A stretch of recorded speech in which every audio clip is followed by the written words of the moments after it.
A new tradition shines. 8 nights of Hanukkah.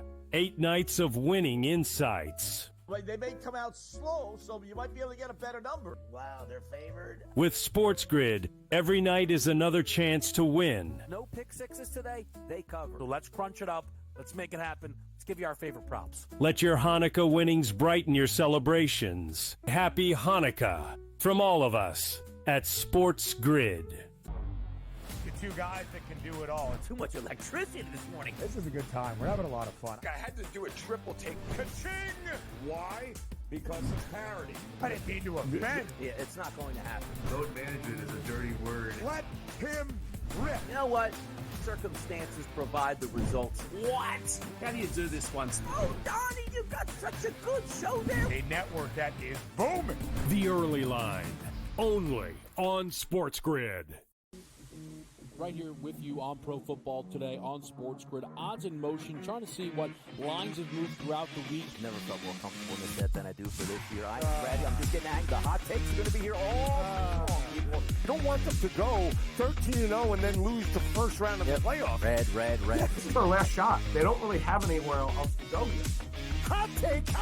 By the time I hit, I guess what, Route 33 up here, that ticket's cashing. Only on SportsGrid. In the heart of winter, when nights grow long, we come together under these lights. A team, united by purpose. Fans, bound by passion.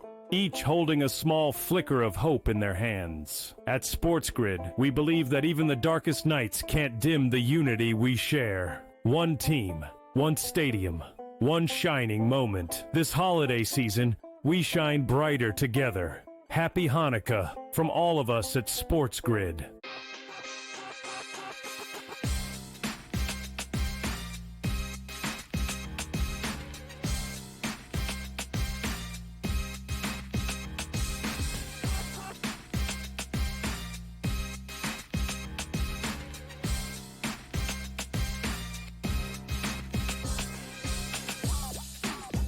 We are live on SportsGrid. Kevin Walsh with you for a very special edition of Game Time Decisions as we are at halftime of the Sugar Bowl. The final game of round number 2 of the college football playoff in the expansion era, 12-team format. Notre Dame leads Georgia 13-3. A pivotal play to end the half by the Notre Dame defense turned over Georgia. The next play, Riley Leonard with a passing touchdown, and the Fighting Irish lead this one by double digits. A now 9.5-point favorite, minus 440 to win this game and meet Penn State next round. You'll notice, though, not alone here for half number 2. Joe Lisi answers the bell. We got a fun one to follow. Oh, the second half is going to be amazing. But Notre Dame did answer the bell in terms of the first half. They held Georgia and Gunnar Stockton outside the big play to Arian Smith down the half. They buckled up in red zone opportunities, held Georgia to a field goal, held Georgia to only 10 yards rushing in the first half, running the football a little bit effectively with Riley Leonard and those running back 75 yards on the ground for Notre Dame. They've won the turnover battle, but Georgia's going to bring it in the second half. We got some points in the second quarter. I'm expecting this game to potentially go off the rails in the second half. We have 36.5 right now as the total. I think it'll be interesting to see what Notre Dame does with the lead. There are a few, for those of you that are in states who can bet player props. Yeah. I know when we do our live NFL coverage, that is all of you. I know for the college game, it's not as many. But for those of you that can, it's an NFL-style menu. Yeah. We have passing yards, rushing yards, receiving yards, and all of those options here. So those are some tempting numbers. A few things I looked at yet didn't click. The Notre Dame drive so important was the over ETN, 63.5. That would be 30 rush yards in half number 2. Dylan Bell, 36.5 receiving. That would be 14 receiving yards. I know you're looking at a few spots live. Yeah, I'm on Dominic Lovett for 30.5. He's right there in terms of a second half perspective, 14, 15 yards. And Arian Smith, you go with the hot hand, big play over the top. Yep. He needs about 82.5, 83. I don't think you can go wrong. If you can get Oscar Delp in terms of a tight end, I know FD doesn't have it listed, but some of the tight ends I think are an option potentially for Georgia. They have to throw caution to the wind. They haven't run the football consistently all year. They might have one shot to do it in terms of the third quarter, but if they can't run the football on their first drive coming out of the half, I think it's all Gunnar Stockton in the second half to at least potentially get the lead and then rely on that defense. I think so much of it, again, depends on what Notre Dame is able to do here.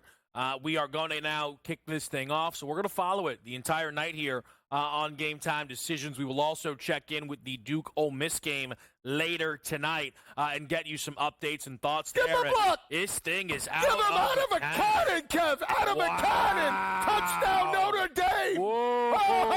Oh! Wow! Whoa! Opening kick touchdown for the Fighting Irish. It's a smash job. Made a man miss and then did a lot more after that. Minus 1,400 for Notre Dame now to win this football game. 14.5-point spread, Joe. How about your total? Yeah, I just 44.5. just cashed out of them in terms of I have the 45.5. I took pre-kick. I also bought it all the way down. 37.5, 34.5, 32.5. Buy. I took it all in, and I just cashed out of the 32.5, 34.5. Still sitting on the 37.5. They're giving me a little bit of a cash out. I'm sitting on that. I think we're going to have fireworks here. This game is not over, but it's all Gunnar Stockton here.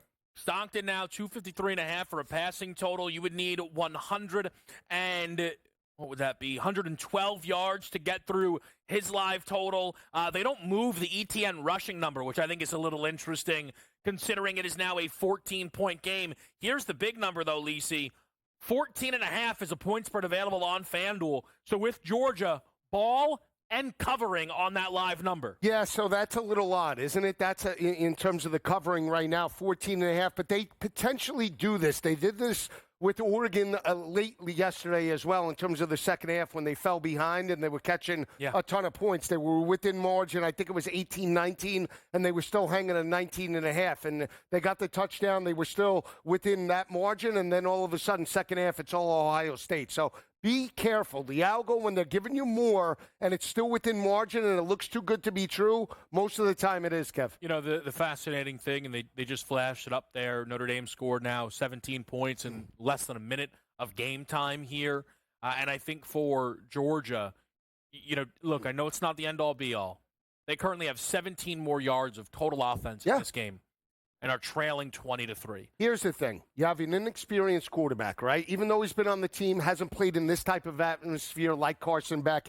Now he's really going to have to show it. Again, Georgia's not out of this. I mean, 14.5 is still intriguing. The biggest thing I think you look at it is when you look at Notre Dame, right? Run-heavy type of offense. We know Riley Leonard doesn't want to chuck it 30, 40 times in regards to the matchup. They would much rather run the football, stay in manageable third-down situations, and then work off the defense. They're getting the game plan perfect right now. But at some point, you can't be, I'll tell you this right now, if you're Notre Dame, don't be all of a sudden conservative. I'm telling you right now, that's not happening, Lisi. You think he's going to wrap it up into a bow? If Riley Leonard throws another pass, Marcus Freeman, perhaps that means was tackled on the sideline. So that way, Lisi. Are you shocked with the Notre Dame performance so far? Okay, so listen, just for anybody who doesn't know, because I have Georgia national title tickets. I'm a Notre Dame fan. Right, it's a very bizarre game for me. Notre Dame's not playing well. So when you say that the Notre Dame performance, no, I'm not. They have looked about as good as I thought they would. But they have made it plays that Georgia has not been able to make. Georgia's biggest play, right, ultimately ended in a 15-yard penalty because some kid on the sideline ran into a ref. No, you're right. So what you're seeing right now is one team making, splash plays. Ultimately here, I am not saying that this is why, but it is noteworthy. Every team off the bye trailing by 10-plus points, 14-plus points at some point in the game. That is not great, Joe. No, that is not great. No, we talk about, timing. It's either beneficial or detrimental. Get up the field. That's your guy. Yeah. Beneficial or detrimental to hurt a team, right? Mm-hmm. And I always say a bye later in the year is beneficial when you're banged up. You have key players that aren't playing. It gives you the ability to get well. It gives you the ability to be healthy at a particular time in the season. On the flip side, when you have a team that's in motion, like Georgia, they won the SEC championship game. They won and beat Georgia Tech. Their offense started to show signs of life. Then Carson Beck gets hurt. all of a sudden that timing is disrupted, right? But look at Notre Dame. Notre Dame now won 11 straight games, right? They come off, didn't have a bye. They hit that game against Indiana. Defense is fresh. Yeah. All of a sudden now Riley Leonard looks like he's got big game ability all of a sudden. And again, this is a game. Notre Dame has stepped up. I will say, though, Kev, when you have these type of games, typically teams that win the special teams turnover battle and run the football effectively win. That's what checking the box for Notre Dame. Winning the rushing battle, winning the turnover battle, and winning special teams up until this point, that's very difficult to overcome. 100%, right? I mean, look, Georgia has moved the ball in this football game, but you have an ETN fumble, and you've had to settle for 3. Yeah. Right? So, again, that's been troubling. They've not certainly been super aggressive on short yardage situations either, Georgia, which is understandable because here, the reality is the Georgia offense has not even really been on the field during the trailing situation. Right. Right? This was a game that was 6-3, one snap, boom, okay, 10-3. It's just the thing is completely unraveled now. It's a fascinating spot. We'll break it down more after this quick commercial.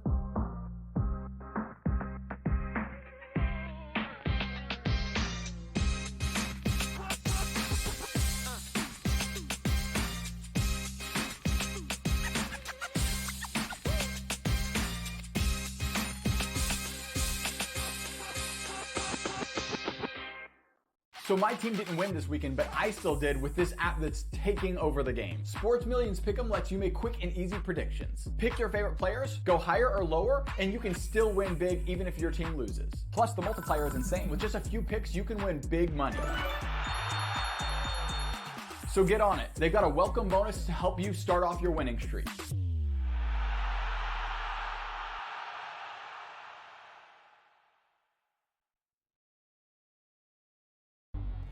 Two guys that can do it all. Too much electricity this morning. This is a good time. We're having a lot of fun. I had to do a triple take. Ka-ching! Why? Because of parity. I didn't mean to offend. Yeah, it's not going to happen. Load management is a dirty word. Let him rip. You know what? Circumstances provide the results. What? How do you do this once? Oh, Donnie, you got such a good show there. A network that is booming. The Early Line, only on SportsGrid.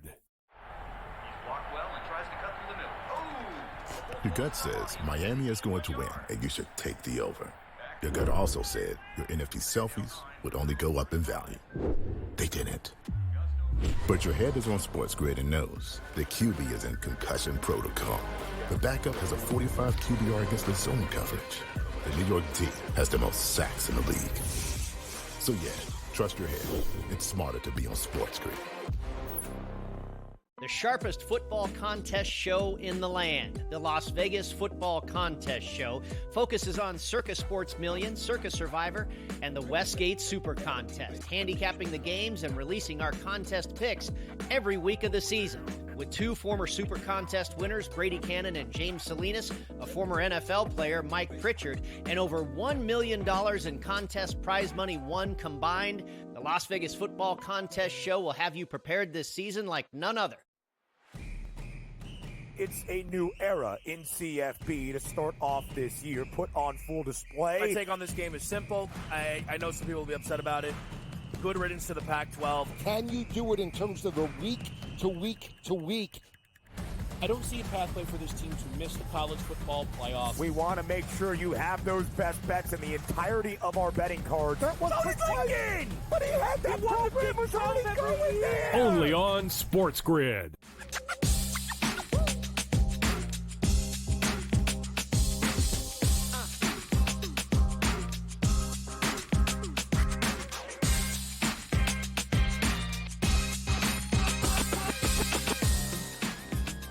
All right, back right here for a pivotal 3rd and 8 for the Georgia offense. They had to use a timeout, which certainly they could regret a little bit later on in this game, Lisi, because it saved them 5 yardage on the 3rd and 8. They didn't convert the 3rd and 8. Way too early in the 3rd quarter to go for it. You lost the timeout. You still have to punt.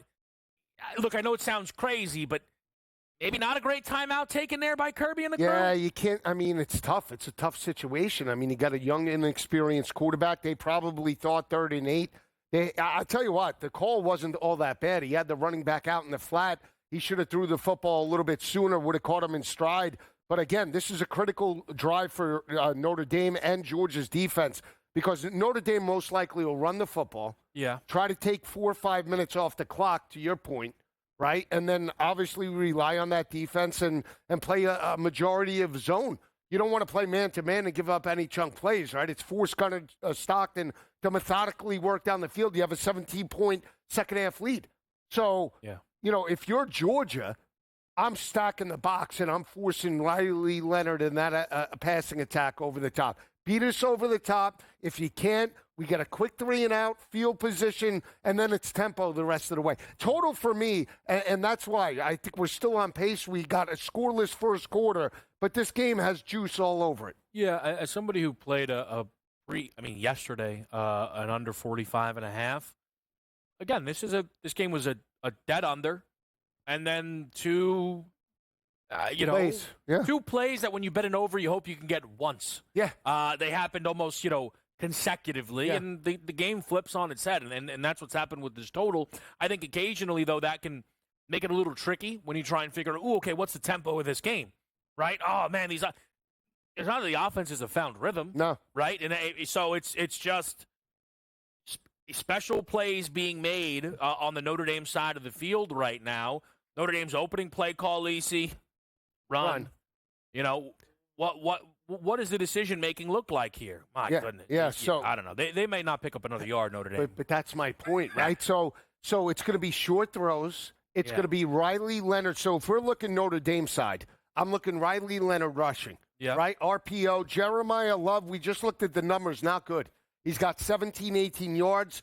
You don't hit positive money until 60. That's 43 yards.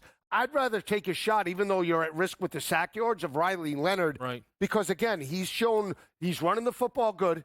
RPO game, that's the added dimension that gave Georgia some problems. Mm-hmm. And then maybe if you want to jump on some of the wide receivers, phase on with short numbers, fine. But, again, are they going to chuck this 15 times in the second half? Yeah, the live prompt before it was locked. Stops the clock, too. That's terrible. The early returns from the Notre Dame offense is they may punt on first down moving forward. Come on, that was crazy. Oh, God. Lately, you asked me, what I thought was an interesting question. Like, hey, are you surprised by Notre Dame's performance? Right. I'm surprised at the score. But specials are a part of. So all right. Let me take it a step further. Are you shocked about Notre Dame's defensive performance? No. And here's what I'll put it to you like this: I am not watching a Notre Dame performance that goes, man, they should be field goal favored over Penn State, right? I don't think that's what we're seeing in this moment here. When you think about that game that'll be coming up next week, assuming Notre Dame, just in the world where Notre Dame holds on. I'm a little interested in potentially a Georgia team total, right? I mean, it's still a playoff game. Right. They'll play till it's over. Shot the number up to 15.5, though. 15.5. That's 2 touchdowns. We get it. Yeah, but it was 13.5. Now, I know, people could say, well, what's the difference? I don't know. The difference is 2 points. The difference is a touchdown and a field goal, and you're still under that number, right? 13. Yeah, but 13.5 and 15. Listen, what if a 2-point conversion comes into play? You never know what could happen. That's how I've always, felt with situations like this. So what do you want to do? You got Dominic Lovett, 33.5. Wow, what do you? Riley Leonard, 109.5 passing. Nah, I can't do it. It's but I'm not going to do that. But they threw still on the drive. They did. He's not. But they're not going to do it now because they stopped the clock. See, again, if you're going to get a 3 and out, the least that you want to do in that situation is take 2-3 minutes off the clock. Right. They had a 3 and out. They took less than 2 minutes off the clock. You're not, even if you want to play conservative, you're not helping yourself out. So you're giving multiple possessions now to Georgia with the opportunity to close the gap. So let's just play this out. We get this game 20-10. Yeah. Fourth quarter, we got a world of time left, right? So I'm playing it out. We got a world of time in this game, but we got 12 minutes, 11 minutes in the third quarter. Let me. I'll take a little chance. Who do you want to take a shot on? I mean, Georgia first play from scrimmage. Pass. Run for a yard. They came out, opening play. Arian Smith with a run that went for 13. They went pass. They had all right, punt. so what's that? It's plus 110. Run for. But again, my guess is I'm not going to have enough time to get in there, but I'm going to look to get in on the first play. Because here's the thing, Lisi. I don't actually think Stockton has been poor within this game. Obviously, he's not been amazing. But I don't think they're going to abandon ETN. I'm not sure they're going to abandon the ground. We are still, again, one drive. Let's not overreact to anything. But that opening drive from Notre Dame should tell Georgia, all right, we got time. No? Yeah, exactly. And again, this is critical. No, Locks. All right. Let it be a pass. Let it be a pass, and then it'll be happy. I know. Here's the thing. I know. Georgia's got to throw at some point, right? Well, absolutely. So but we're limited on FD. We're limited. No Delp. You got no ETN numbers. We got Arian Smith, Dylan Bell. Love it. But I think all of them could get there, right? Now we have nobody because they took it all off. The numbers are not. What I will say, the NFL comparison is the numbers are not as available. Right. We get into a drive. All right, let's button up shop. Yeah. We'll get you at the break here. They can't. They don't want move the exposure. As quick. Yeah, there's no Jadarian Price, right? Which is a guy I'm sure. Oh, all right, we'll click the low man. We don't know how good Love is playing. That's not an option within this game. So you can tell that numbers just look way different when you're kind of. There's no Stockton rushing number. Right now he's at negative 27 right now, so I don't even know what that number would be live, but. Yeah. All right, there we go. Go Excellent. deep. Excellent. Come on, kid. Wow. Is he open? Oh, he's wide open, too. Oh, he dropped it. Featherstone. All season long. We'll be right back.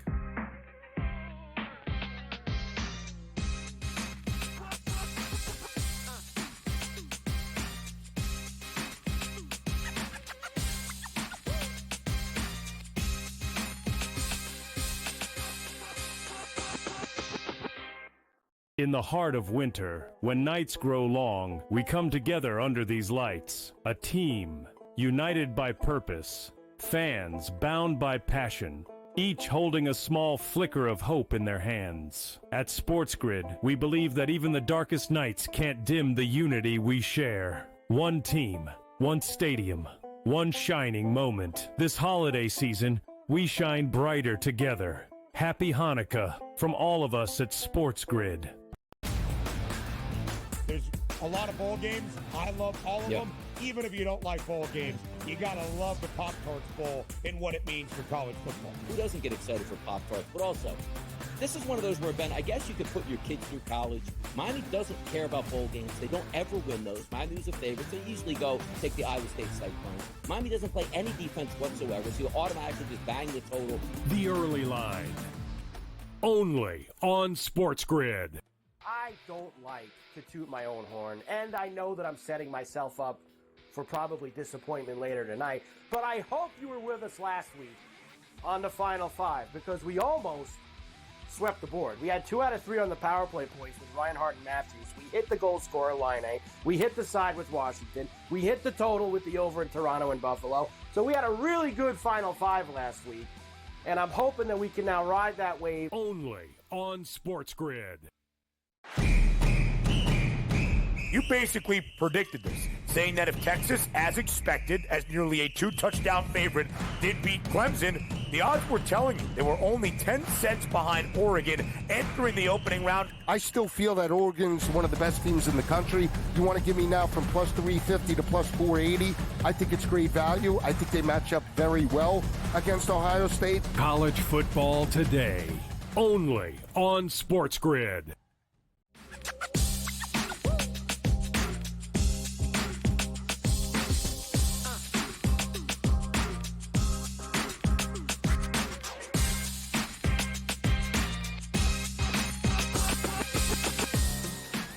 Wow, how about that? We got ourselves a ball game. Juice Central. Walsh, Joe Lisi.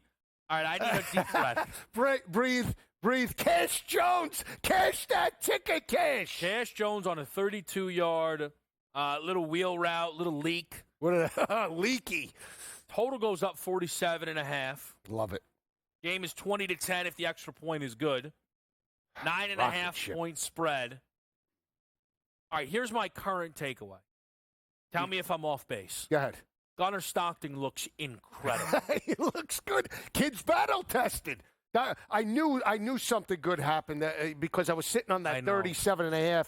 Whenever they're giving you more than what you think, something good happens. Listen, it's deserving because Dylan Bell almost cost his team the college football playoff. Wide open, 86, kid drops the ball right in the breadbasket.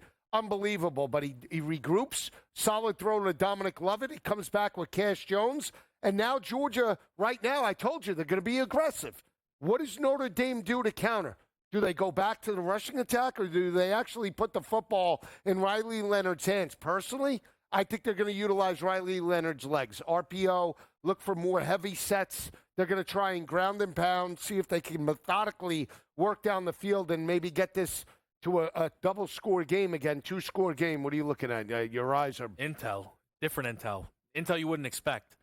Listen, tonight we will talk a little bit about Ole Miss Duke. Yeah. Trey Harris is in Jacksonville for the Gator Bowl and on the depth chart.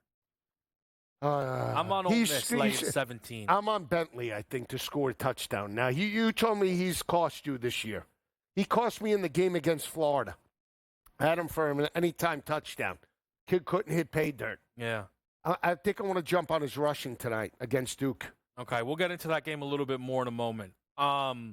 Stockton live passing prop 305.5. 305. Right, just help me out with something. Good. My mind is blown right now. Notre Dame has had one of the best secondaries in college football all season. Yep. And Stockton is now projected to throw for 300 on them. So, but wait a second. That happened against USC. They gave up 319 to Miava, and they also had 2 pick sixes. Not wrong. Wild game, certainly. Like, in this moment, Joe, your perception around Gunnar Stockton is what? Kid, you take the high highs, you take the low lows with the strip sack. Yeah. Kid's gonna gun. The kid is a gunslinger. And I tell you what, the way Bobo and the offensive coordinator, Mike Bobo and Kirby, have dialed up the game plan in the second half, they realize they can't be complacent. They have to put the football in his hands. They have to throw caution to the wind. Their defense, I think, believes that they could shut down Riley Leonard because outside the one drive right before half, you basically gave up a field goal. So as long as their defense plays the way they think, they're going to have multiple opportunities to score. Question is going to be, they're believing, I believe, after that last drive, hey, first team to 35 wins it. And their offense is built that way. We know that Notre Dame really isn't, and that's where we're at right now. You're Notre Dame, you go 3 and out, it's done, right? Momentum shift. You blink, and now all of a sudden, a 17-point lead to 3? That would be devastating. I feel like I got a right hook, and I'm still struggling to get up off the ground right now. Some of you probably don't care. This is one of the most bizarre games of my entire life as a fan/better. My dad, who's the reason I am a Notre Dame fan, also used to tell me, if the money's on the line, we got to figure some things out. But I also know he's been texting me all game, let's go Notre Dame. I got a real push and pull watching this thing right now, Lisi. I'm just, all of a sudden, I'm sitting here wondering if Gunnar Stockton's the best quarterback in the entire playoff. The kid's averaging 10 yards per attempt. Whoa! Yeah, right up my alley. Well, you see YPA, baby. Yeah, Arian Smith, 67 yards. Love it now through his total. He's got in the 40s, 36, excuse me. I mean, again, what are you going to do if you're Notre Dame? You're going to look to run the football, take time off the clock, and still rely on your defense? You can't keep putting them out there, right? Because what's happening now is they're exposed. Yeah. There's weaknesses that Georgia is exploited now with the wide receivers. You have to be aggressive. That's interesting, Joe. If you're Notre Dame, I don't think you have to do anything. Your job is to just move the ball, right? And score. Because 20 isn't going to get it done right now. Here's what we would agree on. You go 3 and out right now, yeah, you're going to feel like you're in Athens for a little bit. Oh, yeah. This is about to get very interesting here. We're taking a quick break, but we're with you throughout what's looking like it's going to be a wild Sugar Bowl on SportsGrid.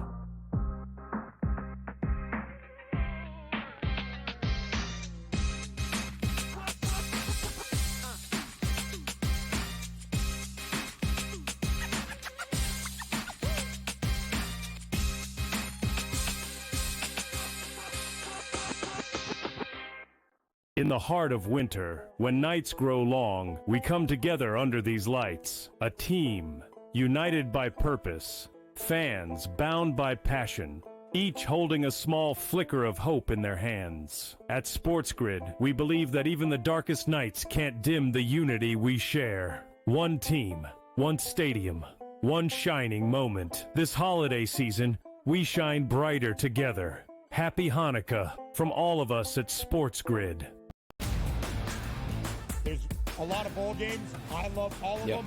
Even if you don't like bowl games, you got to love the Pop-Tarts Bowl and what it means for college football. Who doesn't get excited for Pop-Tarts? But also, this is one of those where, Ben, I guess you could put your kids through college.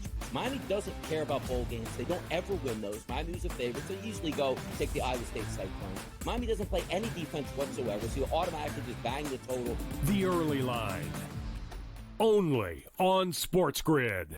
I don't like to toot my own horn, and I know that I'm setting myself up for probably disappointment later tonight, but I hope you were with us last week on the Final Five, because we almost swept the board. We had 2 out of 3 on the power play points with Reinhardt and Matthews. We hit the goal scorer line A. We hit the side with Washington. We hit the total with the over in Toronto and Buffalo. So we had a really good Final Five last week, and I'm hoping that we can now ride that wave. Only on SportsGrid.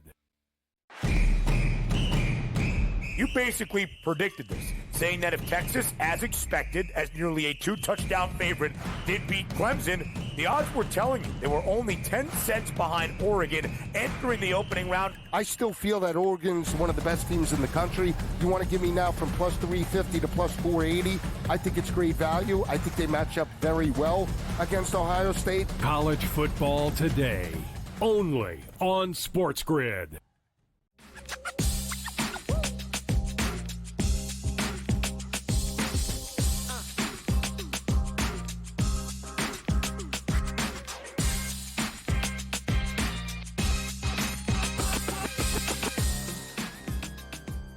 All right, back right here. It's Game Time Decisions with Kevin Walsh and Joe Lisi. We are following the Sugar Bowl.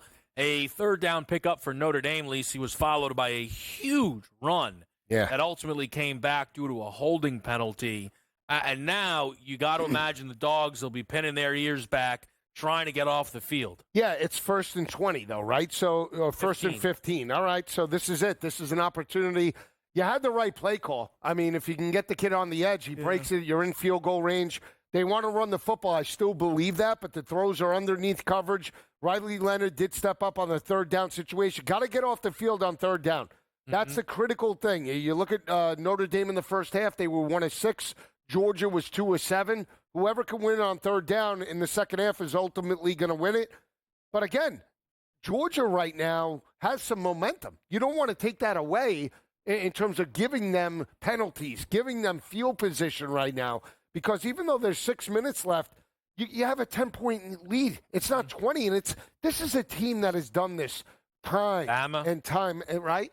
Think about it, right? And granted, that was back, but still, even in the game against Georgia Tech and games against Tennessee in the second half. Texas had to go to a backup quarterback and won an SEC title game, you know? And here's what I'll say, because I've been trying to find the way to almost phrase this. Because special teams is part of every.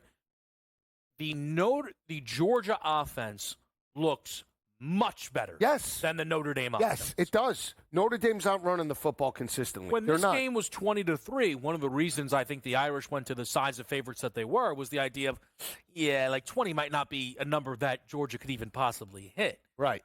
Now you're looking at this game like, well, which one of these teams is more likely to touch 30? Feels like the Dogs, which is outrageous to say, Joe, but it is. Now, what do you do here? I would say a screen. Get your running back out in space. See what they do. Yeah, they've not had a lot of protection. Look at this. Ugh. Do you go for this? You have to go for this if you're Marcus Freeman. I'll tell you, Joe, I sit up here on the desk a lot of times with a lot of bravado, and a lot of these idiots don't know what they're doing. This is an ugly one. I think I go. But if you don't get, I always try and say, stop asking me if we don't get it. I always say that to you, right? Well, what if you do get it? But, man, Joe, if you don't get it, right? You put the Georgia Bulldogs at a midfield, 6 minutes left, and the opportunity to cut it to 3. Yeah. But if you do get it, go. You got to go. You got to go. You're right. This is an RPO. RPO with Jeremiah Love and get Leonard out. Get him, put the ball on the short side of the hash, run it to the wide side, see if you can get him out in space. Yeah. Are you here to win a game or not? Right. That's the point. Your defense, again, yes, they're great, but obviously right in this situation, they have given up chunk plays in the passing game. Yeah. You don't want to lay up here. That's a good point. Right? You don't want to lay up here, we'll play field position. One play there now at midfield. Yeah. That field position game goes out the window. And then your defense is like, we can't stop them. Yeah. Then what do? You lose the momentum, and now your team's reeling. You gotta go for this. I know it sounds crazy, but again, if you're Marcus Freeman, you believe you're the more physical team, you take the opportunity, make sure you have an RPO, put it in Riley Leonard's hands, see if he can run it, see if he can throw it, flood the zone. Tight end, wide receiver, running back, all going out to the wide side, have levels, 5, 10, 15 yards down the field, and you tell Riley Leonard, if it's there, kid, you tuck it and dive. Sell your body, soul. You got to get this for the Notre Dame Fighting Irish. Yeah, I tell you one thing. I have no beef, though, if Notre Dame comes out there. And punts it? No. Listen, let's see if they stay disciplined. And if you're Freeman, they already burned a timeout. You know what? I'll call it timeout. I'd go for it. But I'm just saying, if they came out and tried to get him to jump, I don't think that's a terrible move either. Man, what a play you have coming up here. What a play you have coming up here. This is a game changer, right? It changes the whole complexity of this game right now. If you're Georgia, right, you get the football back at midfield. Let me ask you this. Let me ask you. Well, that's what I want to ask you. If they do punt, would you crush Freeman for it? I would to a degree because, again, now you're playing not to lose. You're more than midway through the third. You are up 10. But that was their first touchdown of the game. If you get a good punt, you can get him inside the 10. I don't think I could crush him if he punted, is what I would say. They're going. It's the right call. It's the right call. It is. Man, is that not an E? This is it, Kev. This is it because Can I just ask you something just before? Yeah. If it was 4th and 2, he punts? Yeah. Isn't that incredible? Yeah. Isn't that just you something? See, now you got to get him out to his left, Leonard. It's going to be a Leonard run. I don't know. Don't run the sweep. He got absolutely hammered. Wow. Are they going to measure this? Yeah, the spot, I'll tell you this. The bottom screen spot, Georgia ball clearly. The top guy spot. He might get it by the nose. He might get What is this? Donnie, he made dinner plans. Look, this is a bad call. Why are you going up the middle? What a little move by Leonard. I'm happy he did, Kev. He did give a push, but he's short. I'm happy they went for it because I'm on the over. Right. But that's a bad call. That's a bad call. Yeah. That is, what's the call? Power? RPO power into the, the strength of Georgia. Come on. No, look, I hear you. I do, Joe. I do. I think he didn't get it, we said it was going to be a run. He didn't get it. Look how close it is, man. Hilarious. Unbelievable. Look, you can't, I don't fault him for going for it. I fault him for the call. You got a mobile quarterback. On the edge is what you're saying? I would have flooded the zone. So you have motion. You have the motion guy run a 5-yard out. You have your running back coming out. Pass play with the chance to run. Yes. I got you. Okay. Flood the zone, RPO, get him out in space. 6.5-point spread now. 240 is the Georgia money line. 47.5 total. I'll tell you this, and try to avoid it there because you know how to read this algo. But I imagine this opening play is a deep shot. Think so? Well, considering the amount of deep shots that were available. I think it's a pass, definitely. I don't think they come out and run. I think they're aggressive. They're playing with house money. Right. This might be like a 10-yard out, first down. He comes out running. Out and run. I did not expect that nah, either. Me neither. Joe. Nah. And in fact, very conservative don't call. Like it. No, me neither. I don't like it. I don't like it either with the over there. You know what? Is he playing for the Can I go crazy on you? Yeah, go ahead. Now that you did that, I'd run it again. I would, because here's why, Joe. We're in 4-down territory. We're in 4-down territory. As long as we're churning and burning, picking up yardage, we're in 4-down territory. See, now I feel comfortable. Yeah. Last decision, I was a little loosey-woosey. Now I got the 2nd and 9 plan. I got the 3rd and 6 plan. All right. Dial it up, kid. This is. I wouldn't want to work the desk with anybody else. I'm all geared up here. Run it, kid. Don't be afraid. Oof. Takes a hit, though. All right. Takes a hit. Listen. 4 down territory here, right? So much it's 4 down. Yes. It is so you would run it here. Well, now, here's the thing. They had a 3rd and 2, and it was so clearly we're going to run it. ETN fumbles. If they come out here in a heavy, Notre Dame is going to have 4 guys in the backfield before Stockton even gets the ball in the ETN stomach. So sometimes, at least tendency breakers, right? You have to be willing to break tendency. You have to. I agree. What does he do? He runs it with this cash? Yeah. Cash, you see, I don't like the call, Kev. Listen, I don't like running there with their up the middle running back. Is too predictable. Too predictable. How about a keep? How about a quarterback keep around the edge? Cash Jones is 150 pounds soaking wet. I don't disagree. What are we doing? The kid looks like he should be playing 7-on-7. It's funny, man. He's 150 they pounds show Beck soaking. on the sideline. Like, you can't even be like, man, how this would be so different if Beck was out there. You can't even say that. You know? Yeah, you can. I mean, let's see if we get the 4th down play before we hit our commercial break here. I think we will. We are coming up against one, though. Oh, they jumped.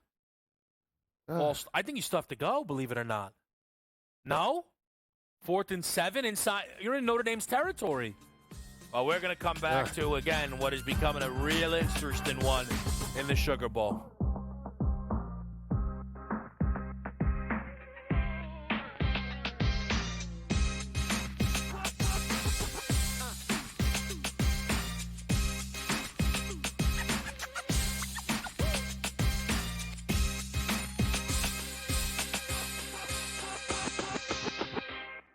In the heart of winter, when nights grow long, we come together under these lights. A team, united by purpose. Fans bound by passion.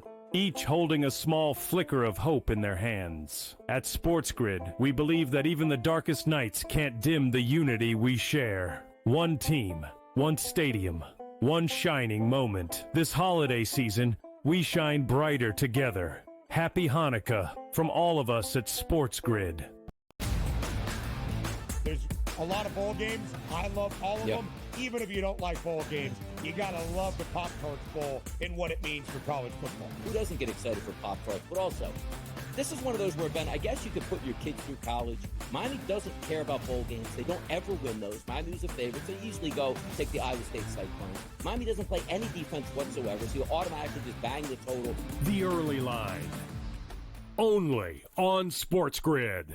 I don't like to toot my own horn, and I know that I'm setting myself up for probably disappointment later tonight, but I hope you were with us last week on the Final Five, because we almost swept the board. We had 2 out of 3 on the power play points with Reinhardt and Matthews. We hit the goal scorer line A. We hit the side with Washington. We hit the total with the over in Toronto and Buffalo. So we had a really good Final Five last week, and I'm hoping that we can now ride that wave. Only on SportsGrid. You basically predicted this, saying that if Texas, as expected, as nearly a 2-touchdown favorite, did beat Clemson, the odds were telling you they were only 10 cents behind Oregon entering the opening round. I still feel that Oregon's one of the best teams in the country. You want to give me now from plus 350 to plus 480? I think it's great value. I think they match up very well against Ohio State. College football today, only on SportsGrid.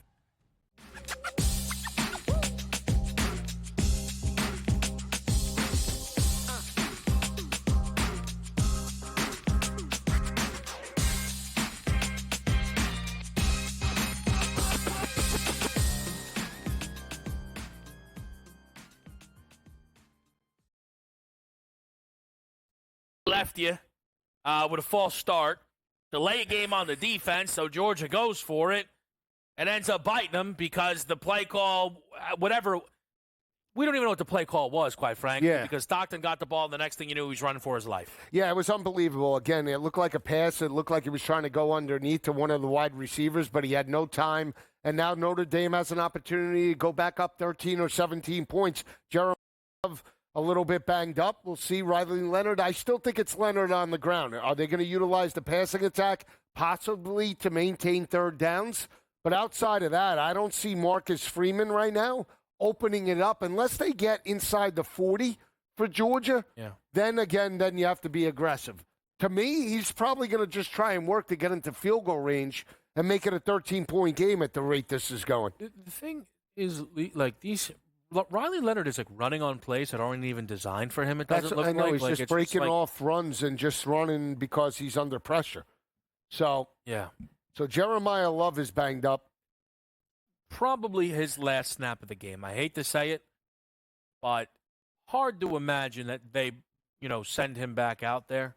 Jeremiah Love, my opinion. It's tough. I mean, where could we look? We would have to look at the Georgia side. Put a score in, right? I say put the score 23-10, Notre Dame. Okay. That's just the way I'm playing this series out. So who are we looking at? We got Dylan Bell on Georgia's side, 32.5. You got Arian Smith for 11 yards, and you have Lovett for. I think we just go with every wide receiver. You want to take them straight? I don't mind it, Joe. I think for me, I'm in it personally. I need the Notre Dame drive to come to a conclusion. I don't know how long it's going to take. I don't know where it's going to be, right? The way we're seeing this game. I think some of the aggressiveness, again, depending on where the ball is, from Freeman could come back. Yeah. Right? Right. He may be more than fine punting. See, I think, again, they're looking at this. All right, don't turn the football over. Get inside the 35, 30-yard line. Let's kick a field goal. We have a 2-score. Even that, though, I think they should be more aggressive because, again, 13 points against this Georgia team right now that's been able to move the ball a little bit on your defense. Yeah. You got to be concerned, then you don't want to be exposed, right? You want to be up 17 as opposed to 13. You have to be aggressive. I say when you have the momentum and you're across midfield, you step on their throat. That's an opportunity to throw caution to the wind. That doesn't mean, look at this. Again, they've had the edge. They caught the edge now twice on Georgia. Mm-hmm. This is an opportunity, again, you look to score a touchdown on this drive. You look to be up 37-10 as opposed to 33-10 or 23-10. Three possession, but Lisa, they're running. For them, they know the clock is their friend. Because here's the other thing. We talked about it, but the Georgia touchdown drive, as impressive as it was, it's their only touchdown drive, right? So you're in a situation right now where you're going up against a team whose ability to move it consistently may not be there. Right. It just might not. Right. And now you see the longer that you're out there and you start to commit to the run, like Notre Dame is, they're starting to get worn down. Yeah. So when your offense doesn't help you out, like Georgia, you get 3 and outs, you put them out there. Again, we'll see how this drive lasts because, again, I still believe, again, you have to be somewhat aggressive here and score the touchdown. You don't want to be complacent at some point. You're doing good. You're inside the 35, but you still have to be aggressive, right? Score that touchdown, whether it be Riley Leonard, the passing attack. I'd feel much better up 27-10 than I would 23-10 because Gunnar Stockton could still shoot in the fourth quarter. Yeah, and look, we are going to be coming up towards the end of the third quarter. So what we're going to do here for everybody is in our next segment, we're going to break into our Ole Miss Duke coverage. Yeah. We're going to do some Sports Millions Pick'em for everybody as well. So just know at the top of our next segment, in about 5 minutes, we're going to get into Duke Ole Miss here. We probably just ran the final play of the third quarter as well from the Notre Dame offense. So just to give you where the numbers sit, Notre Dame up 10, lay 10.5. Total in this game is 43.5, but at a minus 148 price. So pretty expensive when you see this here. And I think one of the, the really interesting things is, and it's just been it's been a crazy opening to the 12-team era. Right. But the more you look at it, right, I think what's funny to me, at least, is no matter who advances, there's still going to be that air of, what an easy path for Penn State. I'm starting to think Penn State could be booked as favorites. I know all the look headlines had it the other way. I'm starting to think it'll flip by the time we get there. You think the narrative with James Franklin? We bashed Aller all year. I don't think he beats Notre Dame. I'm not talking result. Right. I'm talking about number. Because listen, for anybody that doesn't know, you look at headlines, which, they were hanging them out there. Ohio State, Texas was between 1.5, 2.5 points for the Buckeyes. Yeah, then they 4.5, smash, 5.5, 6.5. What's going on here? Yeah. Right? And the game is in Texas, by the way. So, not that matters, but brothers in arms? could be brothers in arms. But I don't want to go off the rails, but Isaiah Bond, invisible. Listen, there's an off the rails. We're saving it. Yeah. Listen, this game will probably not go all the way till 8, so there's going to be some other things we have to get to. Dan's Lanning. But I think these games are clearly mattering a lot, and I also think you'll start to hear about the rest gap. Penn State already had a one-day advantage due to the fact the game had to be moved. Yep. It'll now be a 2-day advantage. I think Penn State, I'd actually be pretty surprised if they don't end up booked as favorites, regardless of opponent. It wouldn't shock me. Again, they've had an opportunity to watch both of these teams play out. I'm sure they're game planning as we speak, and we know that the strength of Penn State is their defense. Want to run the football effectively, stay in short third-down situations, and have Aller not win games solely with his arm. As long as they could do that, they're going to be within margin and maybe should be favorites depending upon how this game plays out. That is the reality, too, I think, with that Penn State football team is just how much of it is still, okay, Aller, those are some nice plays. Sit down. You're not losing this game for us. We don't love you. We like Nicky Singleton. We like Katron Allen. But we got some questions. We're a little uncertain. I feel as if when it comes to that. Again, up next, we will be breaking down the Gator Bowl. Duke, Ole Miss. Depends where you're doing your shopping, but we are between 17.5, 17 total in this game in the low 50s. Where's the value? How about some Sports Millions pick 'em as well? Next.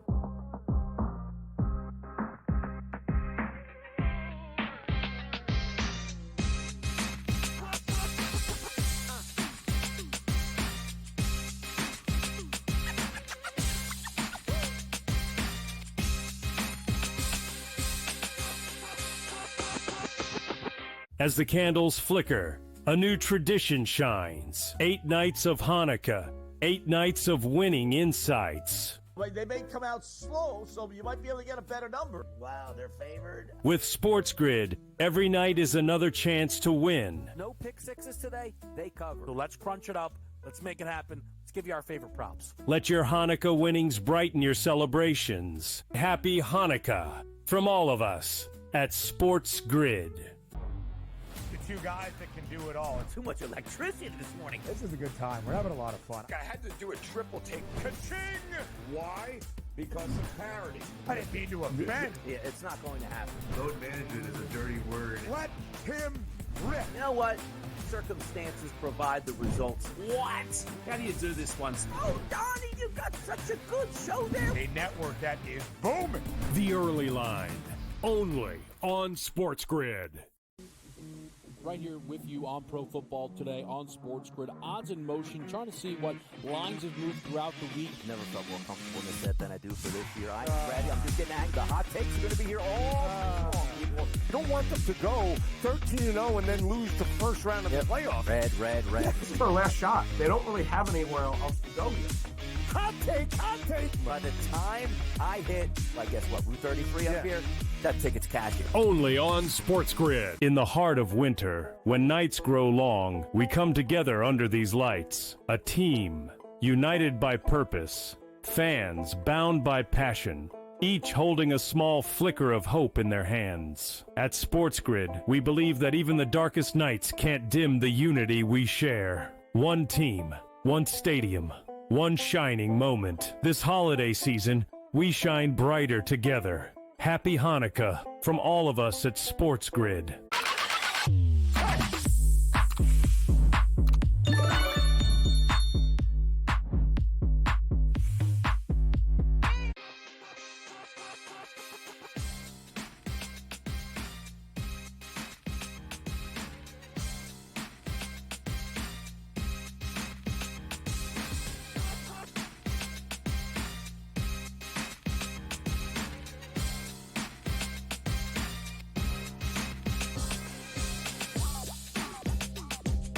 Back to right here on SportsGrid Game Time Decisions. Kevin Walsh with you. And tonight we will see Ole Miss versus Duke in the Gator Bowl. And the Runnin' Rebs are quite the favorite in this one. And understandably so, going up against Duke out of the ACC. I'm sure Lane Kiffin is under the impression that Ole Miss tonight should be laying 45 points. I mean, come on, it's a SEC ACC battle. One of the interesting things about this game is Lane Kiffin being one of the most talked about coaches throughout college football playoff games and even during bowl seasons. Clearly campaigning for the SEC to have more berths in the playoff. Thing is, ultimately, Lane Kiffin's group didn't have much of an argument. They didn't have enough of the quality wins. They had too many of the poor losses, and they're out. But being irrational is kind of sometimes what sports is all about. And in the same way that some people, used, hey, Bama's not in because of what they did against Michigan in the ReliaQuest Bowl, Lane Kiffin might say, look what I just did to Duke. That's why, in the Gator Bowl, that's why we belong here. Come on now. I ultimately think you have a game tonight where Ole Miss does have the upper hand in a big way. The opt-outs unimaginably impacting Duke more than Ole Miss. How is that possible? Ole Miss lost some key guys. Chris Paul, their star middle linebacker, a couple of guys in the secondary. Duke loses their running back room and their starting quarterback. Henry Beelan IV comes into this game for Ole Miss. Not great. Not how you drew it up. I'll take Henry Beelan lower than 177.5 passing yards. And trust me, I think Beelan will be in throwing situations, trailing situations for a lot of this football game, but I don't necessarily think it will matter. We saw Beelan play against NC State for a wealth of that game a few years ago for the Duke Blue Devils, and I think he finished that one under 110 passing yards despite nearly throwing a 70-yard passing touchdown. In that game as a whole, half of Duke's yardage, half, came on 2 explosive touchdowns, which is great. Not a sustainable way to make your money, and I think it's going to be up against it quite a bit here all in all for Duke. For Ole Miss, you have arguably the best pass offense in college this season. Jackson Dart, statistically, was as good as a Heisman candidate as you could find. But the Ole Miss losses were too much for him to overcome, certainly when it came to those conversations. But Dart may look to cap it off, playing in this game here against Duke with an incredible game. Higher, 272.5 passing yards. I think Dart, for funsies, is probably throwing for 300 plus. We saw Cam Ward go up against this defense and throw for 400 in that game. I will keep in mind, Cam Ward, a lot of his success came late in that game. He finished the game an incredible 4 for 4 for 121 yards and a touchdown. That's what his final 4 passes were against Duke.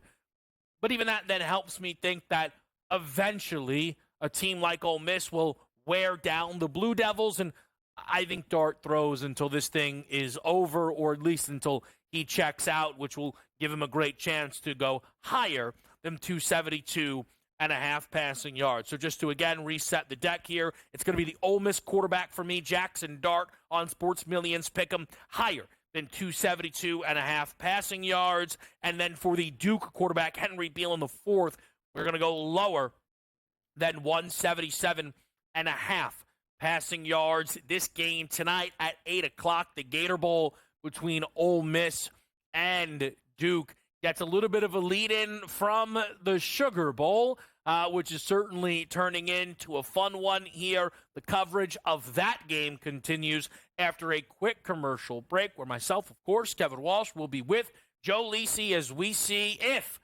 Georgia could potentially make a huge comeback against the Notre Dame Fighting Irish for a spot in the college football playoff semifinal. That is next, right here on SportsGrid.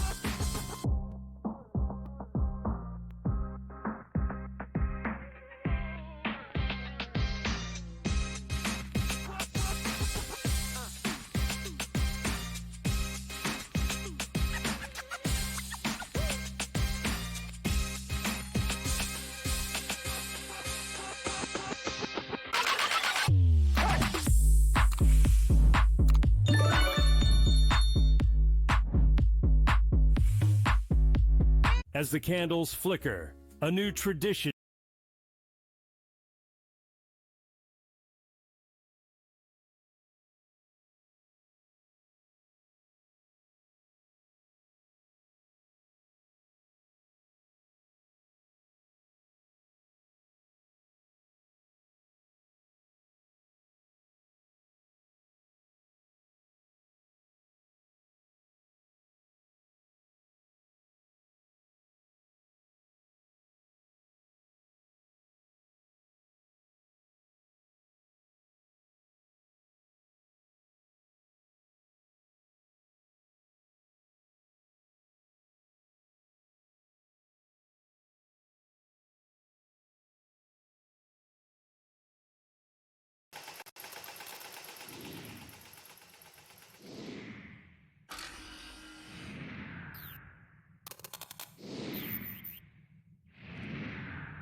That ticket's cashing. Only on SportsGrid. In the heart of winter, when nights grow long, we come together under these lights. A team, united by purpose. Fans bound by passion, each holding a smoke of hope in their hands. At SportsGrid, we believe that even the darkest nights can't dim the unity we share. One team, one stadium, one shining moment. This holiday season, we shine brighter together. Happy Hanukkah from all of us at SportsGrid.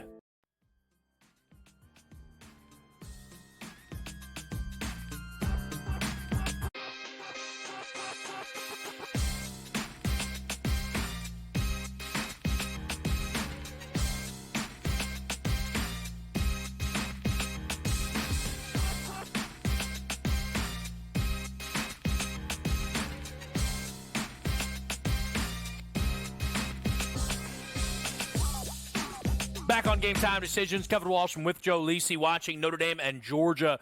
Georgia with a 4th and 13, Lisi. They get a defensive pass interference penalty. Freeman, I could sometimes I feel like I'm decent with the lip reading. Yeah. Let us play, is what he's saying, which feels like the equivalent of, I have to complain, but I know that was pass interference. Yeah, the DB definitely held the Lucky Lawson, the tight end, in regards to that play. It was a bad ball, too, by Gunnar Stockton. Or it was a perfect ball, considering. Well, considering the turnout here. So now what happened? Was that I didn't see what happened. A timeout or a flag? That just... I mean, we're in commercial. We're a stoppage. So. We had a first down on the 14. Yeah. 4 down territory now, right? Inside the 15-yard line. 10 minutes left. You go for broke. It's either going to be 23-17. Hopefully it is. I'm sitting on 45.5 up to 49.5. If we can get this game off the rails, I'll take 50.5. I hit everything. But, again, what's the play call, right? You get Gunnar Stockton out on – I think you have to move the pocket with him. Give him a run-pass option with the ability to break, contain, and maybe score and hit pay dirt. You're not going to run it, are you? No, I don't think you're going to run it.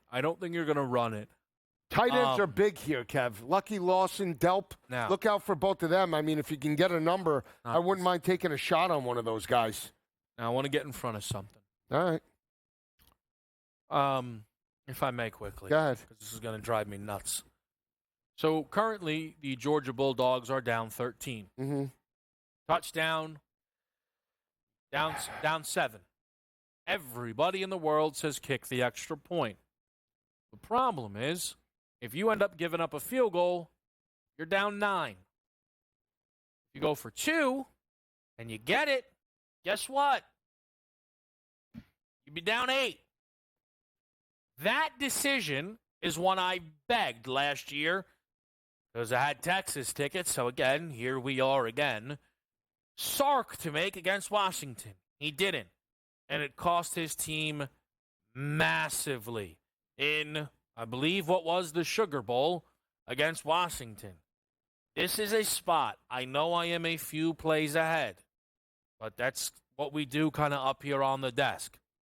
I believe with my whole heart Georgia should go for 2.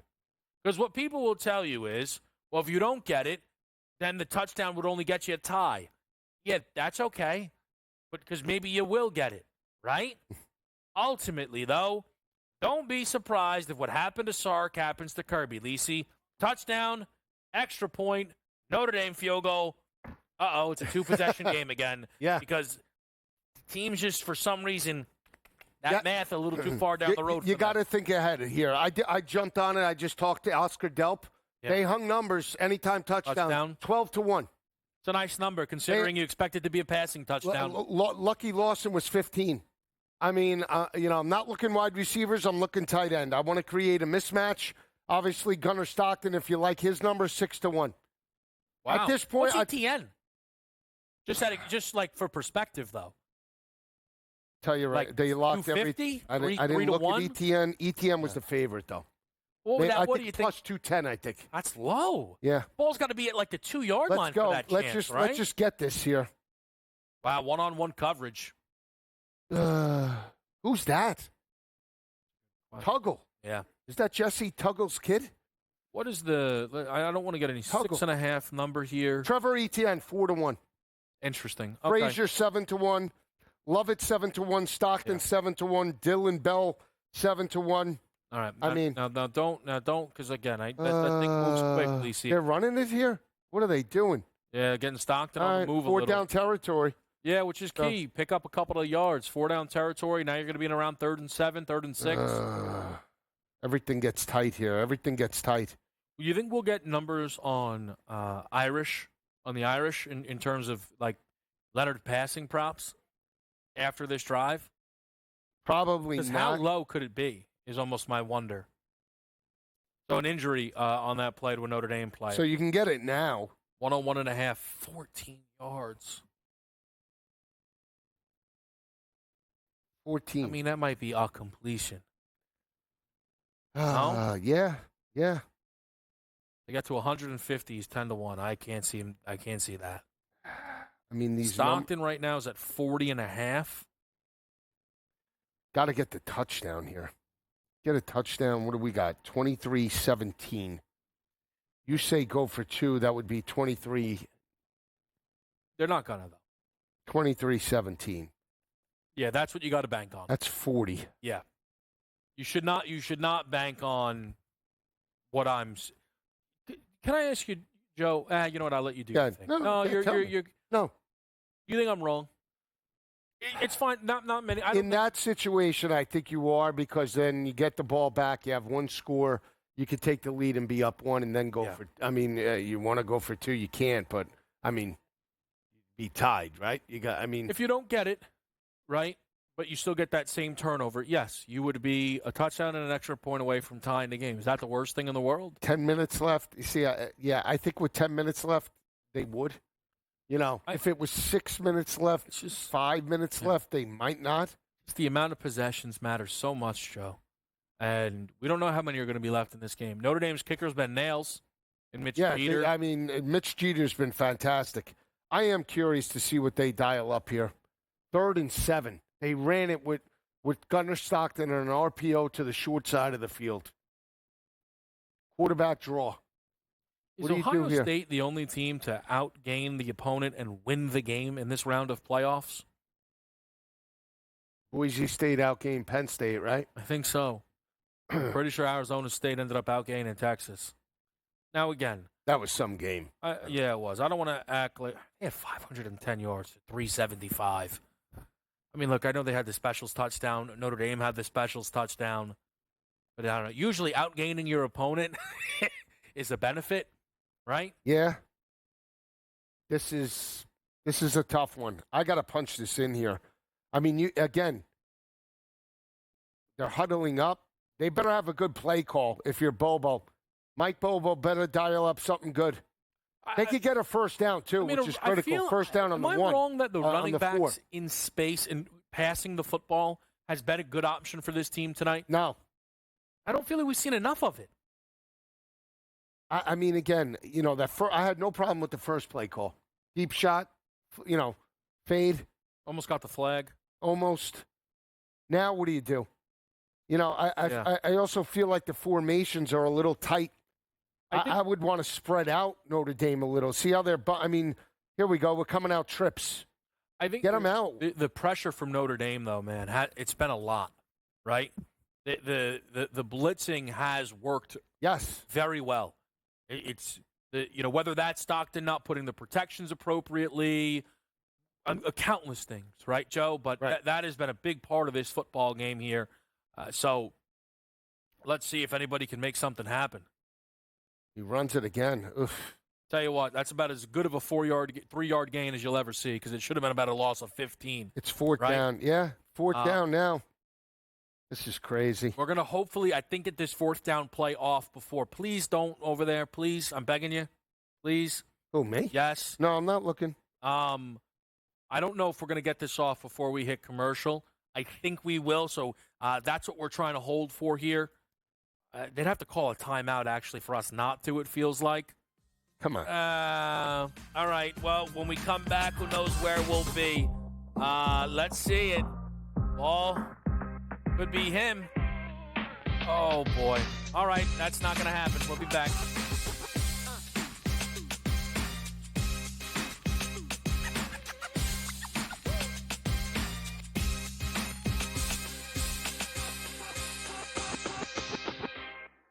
So my team didn't win this weekend, but I still did with this app that's taking over the game. Sports Millions Pick'em lets you make quick and easy predictions. Pick your favorite players, go higher or lower, and you can still win big even if your team loses. Plus, the multiplier is insane. With just a few picks, you can win big money. So get on it. They've got a welcome bonus to help you start off your winning streak.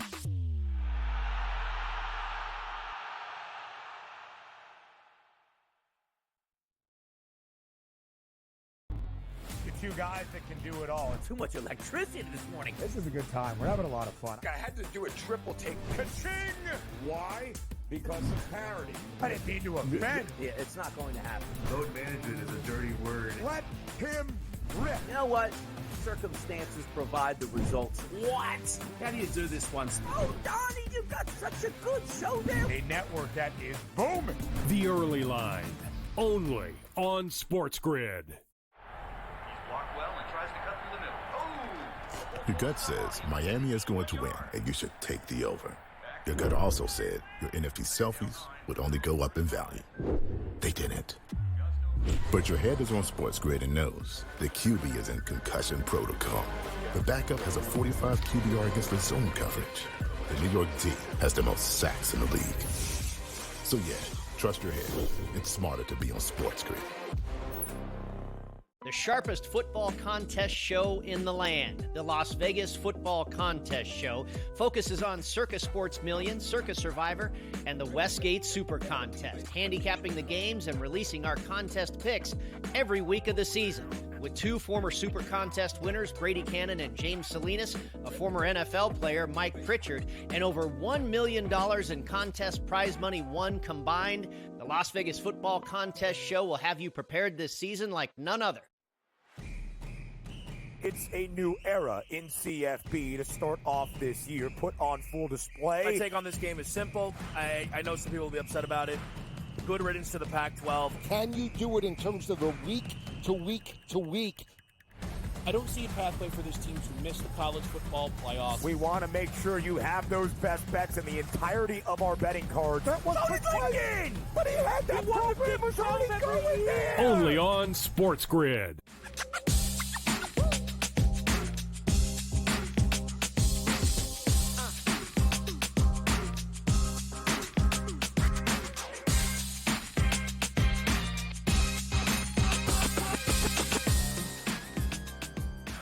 All right, back here, Game Time decisions, big play call or big decision by the refs, I guess, coming up here, Lisi. Or maybe not. Maybe an obvious one? Yeah. Is he out of bounds? He's definitely out of bounds. And short, too. So he's about a yard short. And now if you're Marcus Freeman, you don't go for this. There's no reason to go for this right now. I know you give the ball back to Georgia, but the inch-yard line. You're on your 10-yard line, 15-yard line. You can't go for this.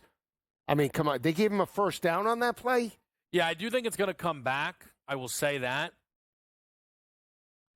Yeah, you have to punt. You do. As much as I think Notre Dame would pick it up.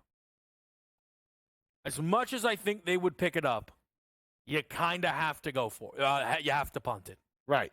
Oh, that's a huge loss. Williams is down. Pops right back up, though. How long? What was that? That play lasted for how long? I mean, he was down there for a while. So there's no way they can give him a first down here. No way. No, it looks pretty obvious, actually, right?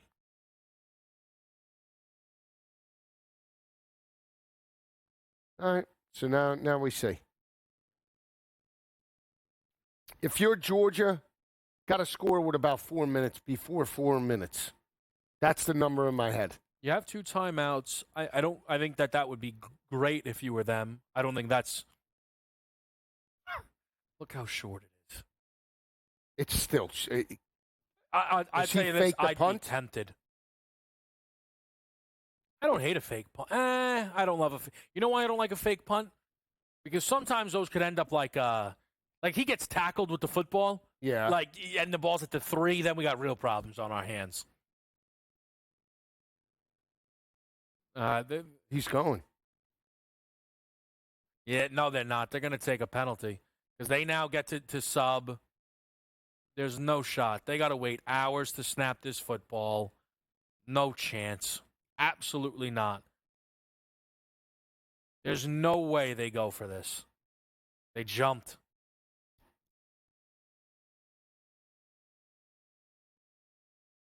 They jumped. Who jumped? They jumped. Notre Dame jumped. So that's going to be a first down now, I think. Likely for Notre Dame. And now they'll have an extra set of downs. It burns more clock. It doesn't necessarily end the game, but it puts it in a good position here. Lisi, to avoid us getting into any play-by-play rhythm, and again, we're following this one, don't get me wrong, but let me just quickly ask you tonight's game, because I didn't get to get your thoughts on it, between Ole Miss and Duke. Is that a game you started to dive into and see any advantages in? I like Bentley in terms of the rushing attack. I still lean to Ole Miss, but that's a huge number, Kev. 17.5 points total. And expecting Jackson Dart. I did like your take in regards to Jackson Dart. I think last college game, potentially, he could go off for 354. It's not going to be easy, Manny Diaz. A defensive-minded coach. They lose Malik Murphy. Beelan has played, has some experience. Like Beelan on the ground, though, in terms of rushing yards potentially tonight. Yeah. Keep an eye out for him, but I'm on Bentley. Bentley would be my guy to back in a big way. I believe in Ole Miss, but expecting them to break out and cover this. Like, they didn't cover the line in the Egg Bowl. No. But this is, ACC has been terrible in the bowl. Atrocious. Didn't really even factor that in. So I didn't get a good number. Let me not. I got 17 flat instead of 17.5. There's people who bet this much earlier who were laying under 2 touchdowns with Ole Miss. I kind of went through this. I go through this game a lot, Joe. And, I like being able to take points if I can. I can't believe I'm almost on Ole Miss laying 17.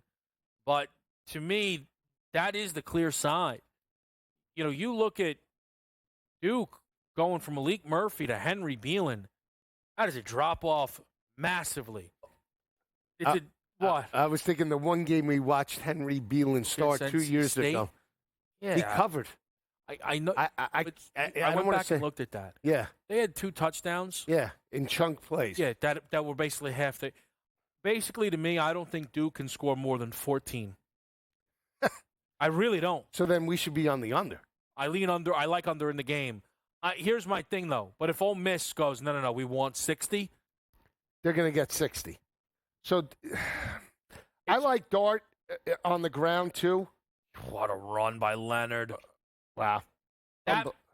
So not in this. Sometimes, that ends the game, though. Yeah. More time. That's going to end that game and put Notre Dame through almost assuredly. Unbelievable. He's up to 70 yards, 75 yards rushing. The edge like that if you're Georgia, huh? Yeah, that's cornerback pinched. That's a bad play. Yeah, look at this. It's a great run by Notre Dame. Can I get 2 garbage touchdowns here? Can I get a 50-yard run by Leonard, and can I get just Georgia to tack it on late? We'll keep following it the whole way. We'll keep following it. I'd say, I look at Ole Miss, Lacey, too, just kind of going through that game a little. And, the offense has always been the story under Kiffin. I don't know if – I know he's already had a very good portal class. Man, this could be the season that got away for him. That defense was so good this year. Better than the offense, I think you could argue. Think about the game against Georgia. They single-handedly won that game. Mm-hmm. Right? Single-handedly beat Georgia up in the trenches. You've never seen Georgia get beat up outside of Alabama and right? Some of the big boys. They got beat up in the trenches by Ole Miss. Huge. That was a huge performance. Defensively, I mean, they held Carson Beck in check. Turnovers, ran the football. I mean, what more? That's why I think they have their way today. But, again, who are we going to back? Is it going to be Dart on the ground? Is it going to be Dart through the air? I like Bentley, but, again, I mean, what are you going to tack on him in terms of rushing? That's the problem. Again, I don't want to. 58.5. Yeah. You want to take a shot? Just lay the 17 with me and get out of there. I know I'm it's a lot, take him isn't for it? 80+. All right. I don't know. You like Beelan on the ground, maybe? Yeah, but Jaquez Moore is still back there. Jaquez Moore, I think, is the kid who hit the 80-yarder with Beelan in the game against NC State. So you want to take him too? Anytime it's not a bad look. Anytime. But no, I'm just going to lay the 17 and get out of there because yeah, man. All right, we're hitting a break. Notre Dame looks like they're going to be buttoning this thing up. We'll see if Georgia's offense even gets back out on the field, quite frankly.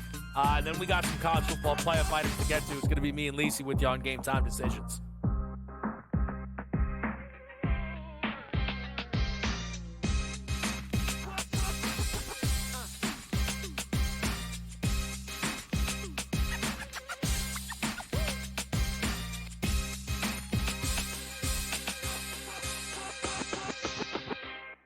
In the heart of winter, when nights grow long, we come together under these lights. A team, united by purpose. Fans bound by passion. Each holding a small flicker of hope in their hands. At SportsGrid, we believe that even the darkest nights can't dim the unity we share. One team, one stadium, one shining moment. This holiday season, we shine brighter together. Happy Hanukkah from all of us at SportsGrid. There's a lot of bowl games. I love all of them. Even if you don't like bowl games, you got to love the Pop-Tarts Bowl and what it means for college football. Who doesn't get excited for Pop-Tarts? But also, this is one of those where, Ben, I guess you could put your kids through college. Miami doesn't care about bowl games. They don't ever win those. Miami's a favorite. They usually go take the Iowa State Cyclones. Miami doesn't play any defense whatsoever, so you automatically just bang the total. The early line. Only on SportsGrid. I don't like to toot my own horn, and I know that I'm setting myself up for probably disappointment later tonight, but I hope you were with us last week on the Final Five because we almost swept the board. We had 2 out of 3 on the power play points with Reinhardt and Matthews. We hit the goal scorer line A. We hit the side with Washington. We hit the total with the over in Toronto and Buffalo. So we had a really good Final Five last week, and I'm hoping that we can now ride that wave. Only on SportsGrid. You basically predicted this, saying that if Texas, as expected, as nearly a 2-touchdown favorite, did beat Clemson, the odds were telling you they were only 10 cents behind Oregon entering the opening round. I still feel that Oregon's one of the best teams in the country. You want to give me now from plus 350 to plus 480? I think it's great value. I think they match up very well against Ohio State. College football today, only on SportsGrid.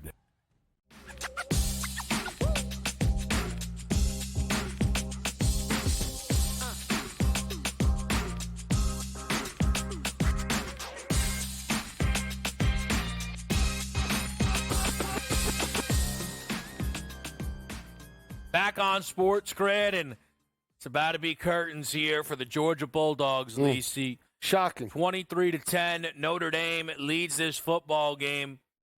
I think for me, when we tell the tale of this game, it's a little easy, if you will. The Notre Dame Fighting Irish went out there, took advantage of a great defensive play due to some aggressiveness from Kirby, and then they returned an opening kick. And that was the game. That's really all it came down to. This thing could have very easily been 6-3 at the break. Next thing you know, 15 seconds into the third quarter, it was 20-3. Yeah, momentum, right? Again, there's nothing that Georgia did to create momentum. Right from the get-go, right, they were at a disadvantage. They tied the game up 3-3. And then all of a sudden, they just got into this lull. And then Notre Dame found some plays. They weathered the storm. They get the strip sack right before half. Yeah. Changes the whole complexity. They get the kickoff. It's like a double whammy coming right out of the half. You're punched, knocked down. Georgia responds, but they can never get that momentum back. Yeah. They never found another play. Get inside the red zone just before with about 7-8 minutes left. Can't convert. Red zone offense, terrible tonight for Georgia. Very bad. Yeah. Very bad. I think. Terrible. You know, Joe, the moment of this game was when they turned over Leonard on fourth down, the run. Yeah. And ultimately themselves, they just couldn't get the play calls right. They opened the drive with a rush, right, which we didn't like in the moment. And they just could never find their footing. No. That's a nice piece of play calling there by Notre Dame as well. Could hit his head on the end zone for you, Lise. It comes the other way. Is this coming back? I think the question, Joe, because we're going to get to a lot of items around the playoff and things like that. You watch this Notre Dame performance. In this moment, you feel like you're going to project them to get through Penn State? Yes. I do.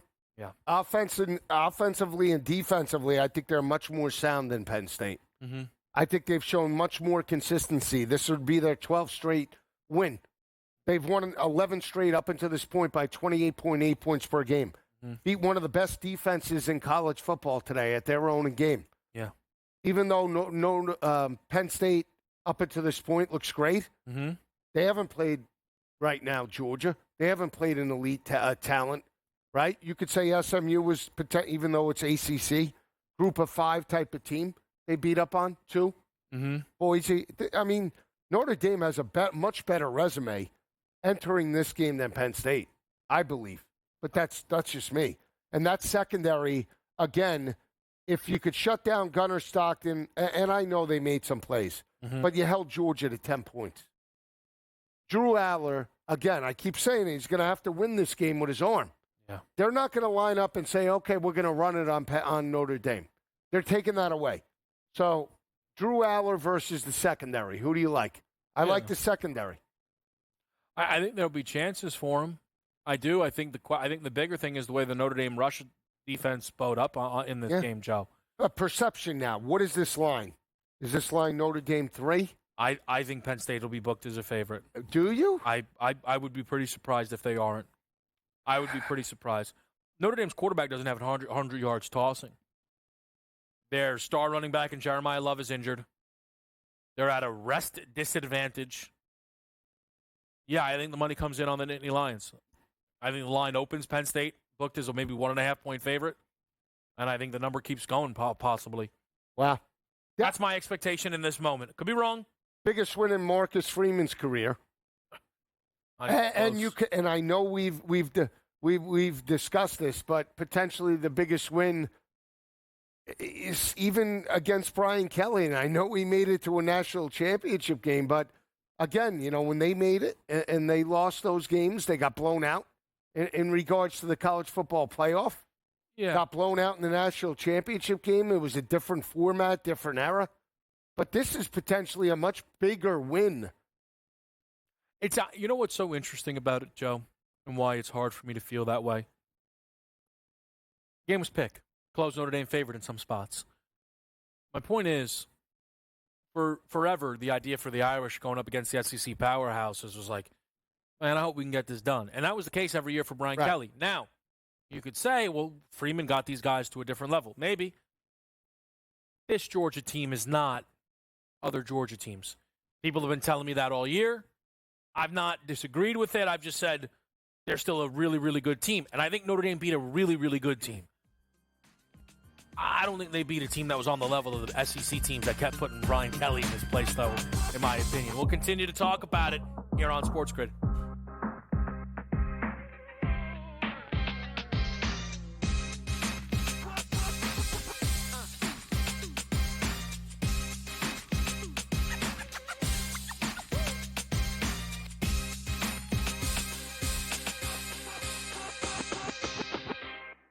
In the heart of winter, when nights grow long, we come together under these lights. A team, united by purpose. Fans bound by passion.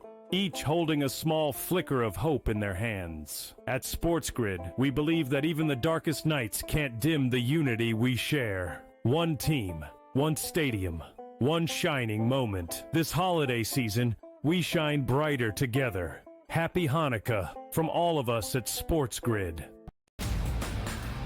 There's a lot of bowl games. I love all of them. Even if you don't like bowl games, you got to love the Pop-Tarts Bowl and what it means for college football. Who doesn't get excited for Pop-Tarts? But also, this is one of those where, Ben, I guess you could put your kids through college. Miami doesn't care about bowl games. They don't ever win those. Miami's a favorite. They usually go take the Iowa State Cyclones. Miami doesn't play any defense whatsoever, so you automatically just bang the total. The early line. Only on SportsGrid. I don't like to toot my own horn, and I know that I'm setting myself up for probably disappointment later tonight, but I hope you were with us last week on the Final Five, because we almost swept the board. We had 2 out of 3 on the power play points with Reinhardt and Matthews. We hit the goal scorer line A. We hit the side with Washington. We hit the total with the over in Toronto and Buffalo. So we had a really good Final Five last week, and I'm hoping that we can now ride that wave. Only on SportsGrid. You basically predicted this, saying that if Texas, as expected, as nearly a 2-touchdown favorite, did beat Clemson, the odds were telling you they were only 10 cents behind Oregon entering the opening round. I still feel that Oregon's one of the best teams in the country. You want to give me now from plus 350 to plus 480? I think it's great value. I think they match up very well against Ohio State. College football today. Only on SportsGrid.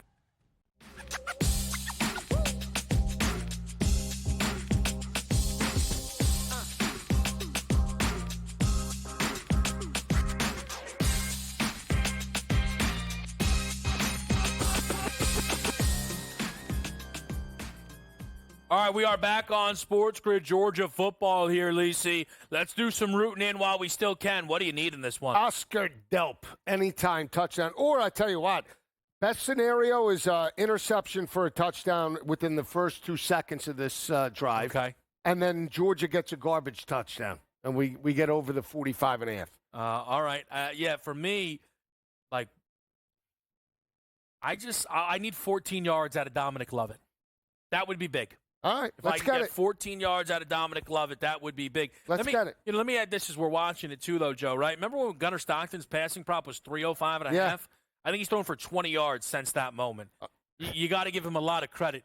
The Notre Dame secondary really found their level here as this game went on. Buckled up. Absolutely. We talk about winning on third down. You try to get pressure off the edge, try to force Gunnar Stockton off his mark. They've done that. Right now, if you're these plays too for Georgia, you're not getting anywhere with these plays. You get a bubble screen now. With basically a minute and a half left, isn't going to do you any good. You have to get out of bounds. Throw a 15-yard dig route. Clock stops under 2 minutes now in college football. Back to the old rules. Anytime you get a first down, so you have that advantage. You got to utilize it. I mean, they're giving you everything underneath. Just get it, man. Yeah, that ball's going to Lovett. Oh, it's not going to Lovett. It's going way down the field. Lucky to not be intercepted. He had Lovett over the middle. Say? Come on. Come on. You got to get this. They're going for it, though, because Notre Dame will need it out, so no questions about it. This is going to be an attempt here. What a tough way to lose this over. I had everything going for me. Thankfully, I cashed out of some good ones. But yeah, did it get through any number you actually 32 played? and a half. Okay, so one number. One number, but not. Was that the lowest we saw? 29 and a half was the lowest it got to. 29 and a half, you could have picked it up, I think, right before half. Yeah. At plus 104 to the over. When we saw this total get as high as 47 and a half, Joe, right? Yep. So just one of those games, the number kept running, and he can't get rid of it at all. This kid's unfortunate. He had about 1,000 narrow opportunities and garbage yards. Couldn't get love at 14. Thanks a lot, Gunny Stock. Unbelievable. Right. 4 sacks. I thought, let me just say this, bad second half adjustments by Mike Bobo. Kid, what is he thinking in there? Where's the internal He's clock? taking the ball with him? Just rip it. What's the worst that happens? They pick it? Goodness me, look at him. Wide open underneath. It's Tuggle. All right. Will Mom and Dad let you back in there? Yeah, it'll be fine. Come on. It'll be fine. Are you happy as a fan? What a win. Well, now. What a win.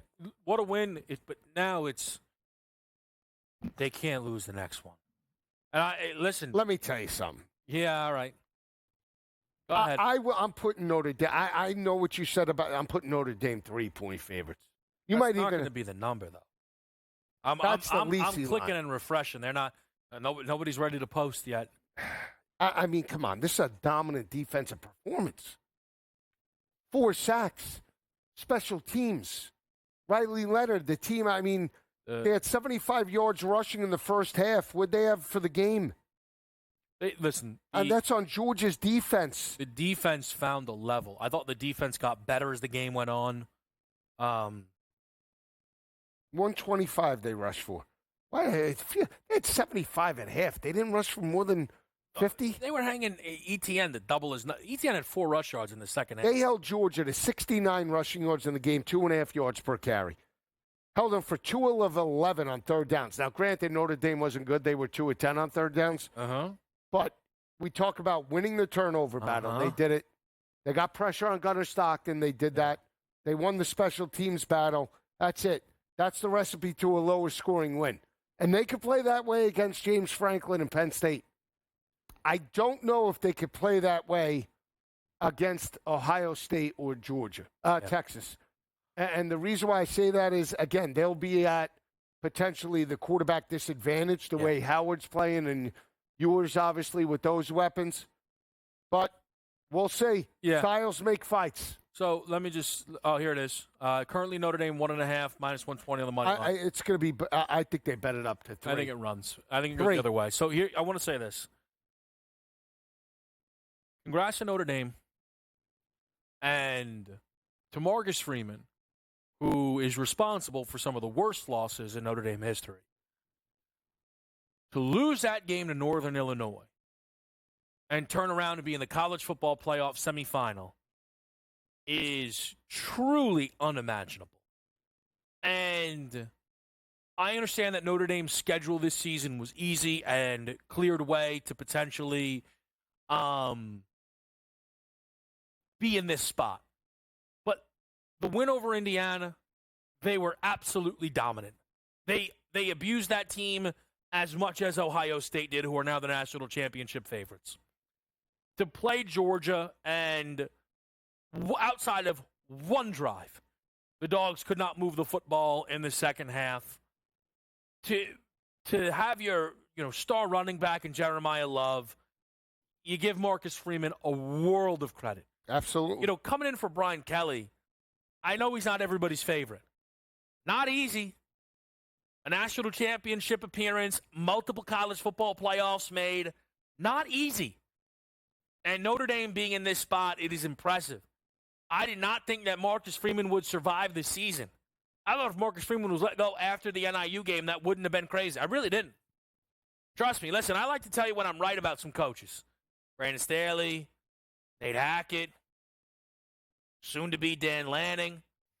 I was wrong about Marcus Freeman. Now, here's the deal. I liked Marcus Freeman the whole way NIU happened, and I was like, my hands are up. I can't anymore. I can't. To be in this spot, to be in this moment is incredible from the Fighting Irish. It really, really is, Joe.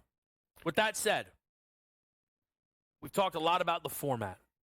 I've said it's going to change, it has to change, and it will change. And it will change. But now,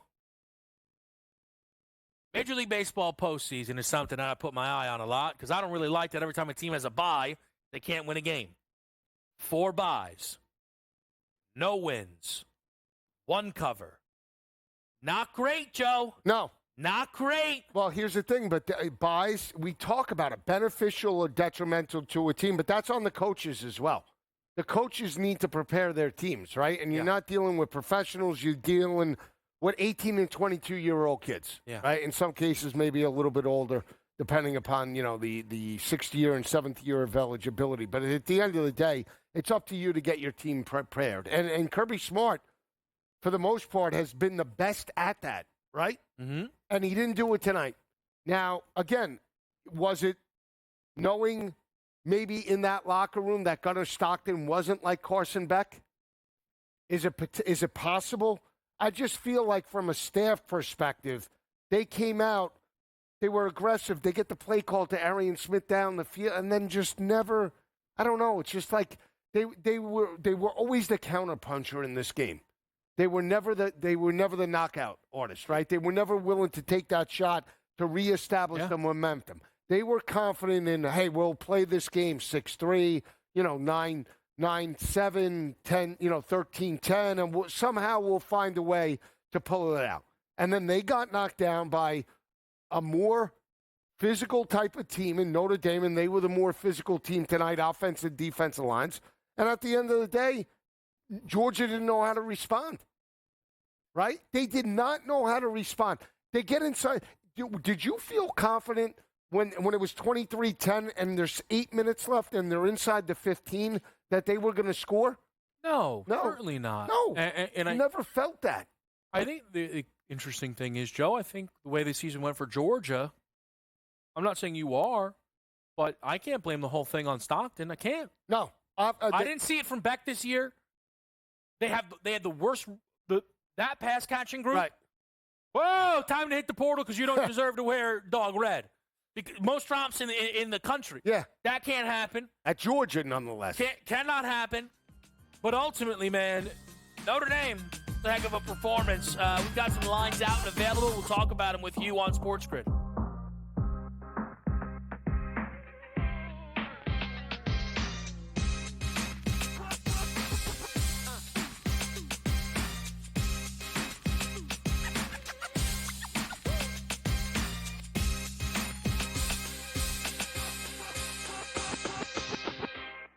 In the heart of winter, when nights grow long, we come together under these lights. A team, united by purpose. Fans, bound by passion. Each holding a small flicker of hope in their hands. At SportsGrid, we believe that even the darkest nights can't dim the unity we share. One team, one stadium, one shining moment. This holiday season, we shine brighter together. Happy Hanukkah from all of us at SportsGrid. There's a lot of bowl games. I love all of them. Even if you don't like bowl games, you got to love the Pop-Tarts Bowl and what it means for college football. Who doesn't get excited for Pop-Tarts? But also, this is one of those where, Ben, I guess you could put your kids through college. Miami doesn't care about bowl games. They don't ever win those. Miami's a favorite. They usually go take the Iowa State Cyclones. Miami doesn't play any defense whatsoever, so you automatically just bang the total. The early line. Only on SportsGrid. I don't like to toot my own horn, and I know that I'm setting myself up for probably disappointment later tonight, but I hope you were with us last week on the Final Five because we almost swept the board. We had 2 out of 3 on the power play points with Reinhardt and Matthews. We hit the goal scorer line A. We hit the side with Washington. We hit the total with the over in Toronto and Buffalo. So we had a really good Final Five last week, and I'm hoping that we can now ride that wave. Only on SportsGrid. You basically predicted this, saying that if Texas, as expected, as nearly a 2-touchdown favorite, did beat Clemson, the odds were telling you they were only 10 cents behind Oregon entering the opening round. I still feel that Oregon's one of the best teams in the country. You want to give me now from plus 350 to plus 480? I think it's great value. I think they match up very well against Ohio State. College football today, only on SportsGrid.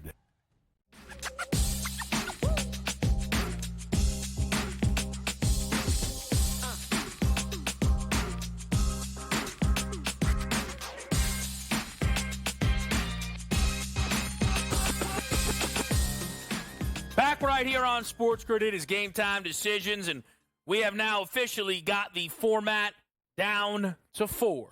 Georgia eliminated by the Notre Dame Fighting Irish. Notre Dame will play Penn State, and then we will see Ohio State against Texas. The winner of that game will certainly be booked as favorites to win the national championship, but you have right now Notre Dame a 1.5-point favorite against Penn State, and Ohio State laying 5.5 in some spots against Texas. I want to talk about a couple of things. God. Because Again, I don't always get it right. I think my track record's decent. But Marcus Freeman, all right, maybe I had a quick trigger finger. Let him see the end of the year out. Look at that. Things have gone really well. But one of the coaches that I very quickly picked up on as a fraud was Brandon Staley of the LA Chargers. At the time, still beloved. This guy's a genius. This guy's a guru. See, the thing is, my beef with Staley wasn't the same that many of you even had. A lot of people didn't like how often he went for it, a little too aggressive for you. I like aggressive. You know what I don't like? When a defensive genius's defense is garbage. Insert Dan Lanning. Dan Lanning, 3 years at Oregon, never a defensive level that shows a championship caliber. Oh, but his offense is, I forgot. Dan Lanning's calling plays? That RPO game is Dan Lanning's? Interesting. You know what Dan Lanning had going for him? He knew how to prep his guys off of a bye. Whoops! The San Gabriel Mountains had Danny a little high in the sky.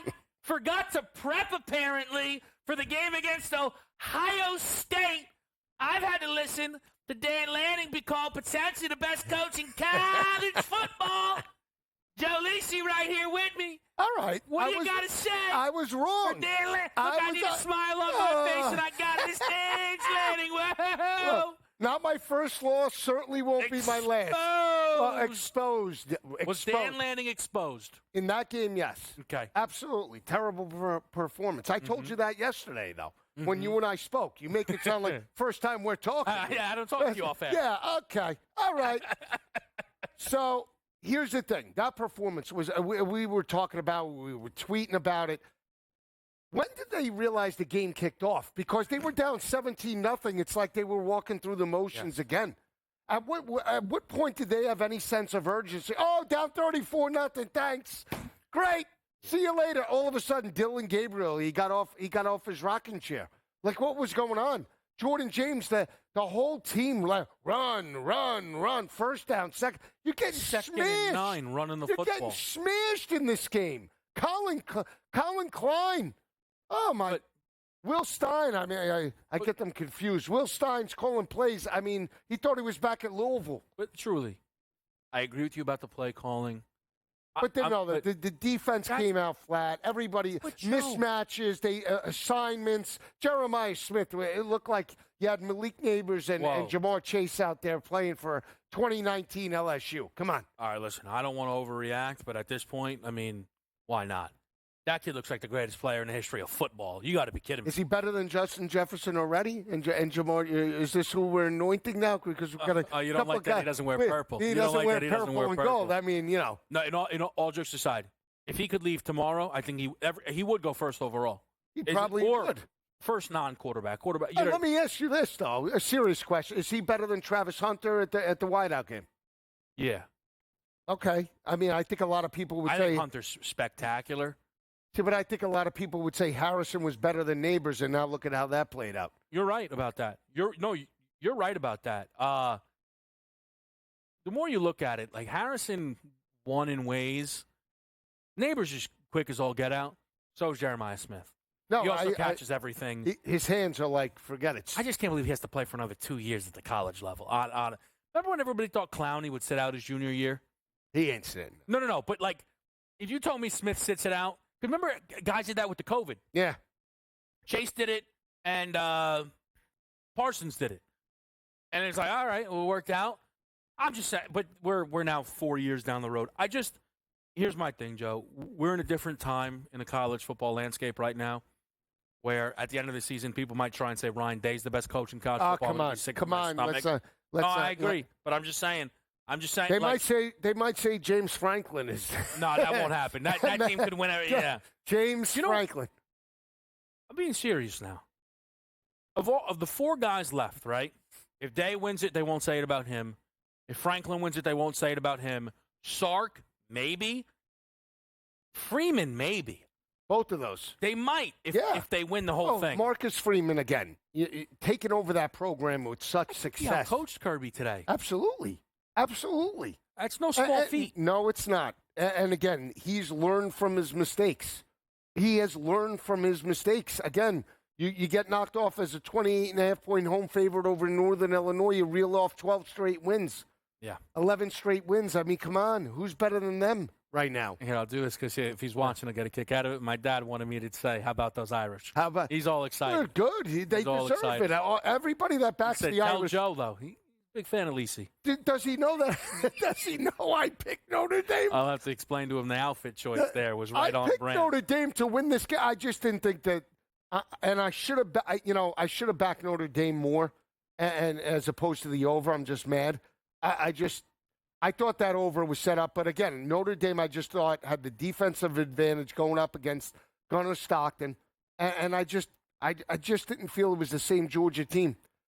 But again, if you would have asked me how does this game play out, I would have been. I wouldn't have told you 23-10 Irish. I thought maybe, 28-24 Irish in one of those games. The fact that they held them to 10 points, that's a dominant effort.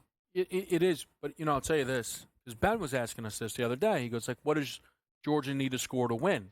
I go, serious, 10 could have been enough. Right. If they didn't implode in other areas. You know what I mean? Exactly. Like the Georgia defense had a heck of a performance here in this football game, ultimately. Oh, absolutely. But they just didn't change the game the way Notre Dame What did. I'll say is, again, for Stockton, but a significantly down year for Georgia's skill position players, Bowers and Ladd McConkey, sorely missed. We're going to close it out with you on Game Time Decisions next here on SportsGrid.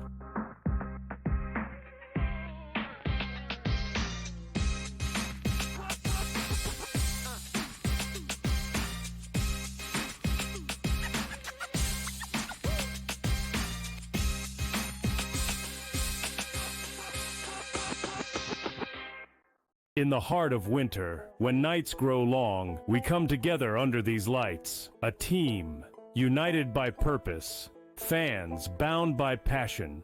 Each holding a small flicker of hope in their hands. At SportsGrid, we believe that even the darkest nights can't dim the unity we share. One team, one stadium, one shining moment. This holiday season, we shine brighter together. Happy Hanukkah from all of us at SportsGrid.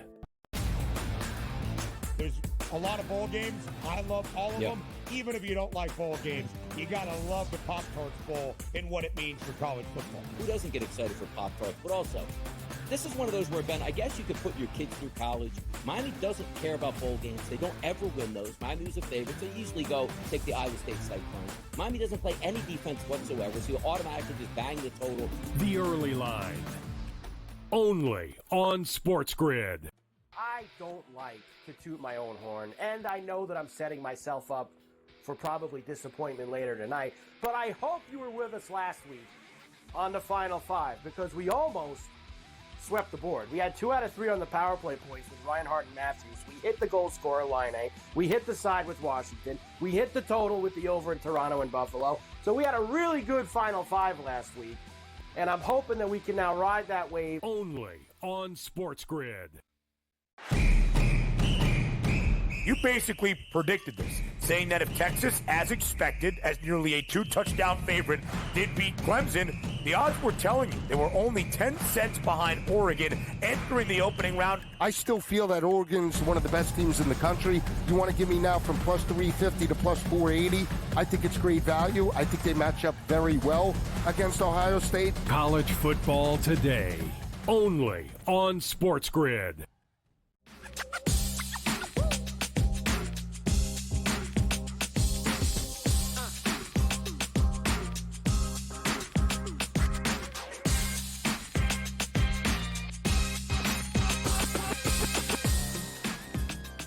All right, back right here. It is Game Time Decisions. Kevin Walsh with my man Joe Lisi. What a season it was for those Georgia tickets. I bet. Do you know when I bet them? August, right? In game against Bama at 9-1. Oh, that's right. They became the favorites in game to win the title. That's crazy. That is nuts. Look, whatever. Got a good number. It is what it is. I'll be honest with you. As we got closer and closer to this game, I started to realize it probably wasn't going to happen for them. Not even talking about this game, but I don't know if this team had what it was going to take to win here, beat Penn State, No. beat whatever's left around Texas, Georgia. The tough out would have been Texas or Ohio State. It wouldn't have been Penn State. I don't believe that. I'll tell you this. They would have found Drew Aller going up again. Well, no, but that's why I want to say this. Georgia being eliminated, we're going to get a very, very good national title game, excitement-wise. Yes. I really don't want to do Ohio State, Penn State, because then it's just like, I don't want that. Yeah, I think personally, Notre Dame is the game, but I think that would be the best. That would be the most exciting possibility. Although Notre Dame, Ohio State, we played out. You and I watched that game, remember? We were out. I think I lost every bet that night. We can't go back to that place ever We'll again never and be watch back. it. We'll be here. Yeah. I'll tell you. Yeah. Unless we set it up live from the Walsh basement, and we do it from there. But there'll be a lot of violations, I think. Let's do it like this, Joe, because we're sending people out of here. Again, appreciate everybody who's checked in with us. An absolute delight to watch this with you. And if you're like, man, I do miss that right side. Next week, next Thursday, right here, Notre Dame, Penn State. Little side PS. This guy comes in here, starts riling me up on Notre Dame. You're going to have to get him out of here. Yeah. I'm not going to handle it well. No foot. Yeah, I'm cutting his straps. Foot straps. Leonard's going to run for a 25 through his number. It'll be fun. Maybe I'll get that total. See, I'll be on the total. Remind people, what do you like in the Gator Bowl coming up, Duke Ole Miss? I took Bentley, the running back for Ole Miss. I do lean to Ole Miss, but it's such a huge number. I'd rather wait. Okay. And you might get me in on the total. The total, again, if it drops 50.5, if it gets anywhere into the 40s, I'd be in on that. But right now, pre-kick, I'm not doing. I'm on Bentley, the running back for 90+. And I'm on this Peyton Pritchard and Jimmy Butler tonight. Butler for 6 pounds in game. Peyton Pritchard 4 threes. He's got 1. And this Cam Thomas. Where do he play? LSU? Huh? LSU go 20+. I just realized. See, our producers are in a good mood. They're trying to, I guess, mess with you, I think. Cam Thomas hasn't scored yet. Yeah. I'm not paying attention. Game starts in 20 minutes. Yeah, I didn't know that. I'm like, slow start. So I'm chasing my tail a little bit myself. I'll be rooting in some LeBron props tonight. No AD going for the Lakers, so we'll find some juice out there in that game.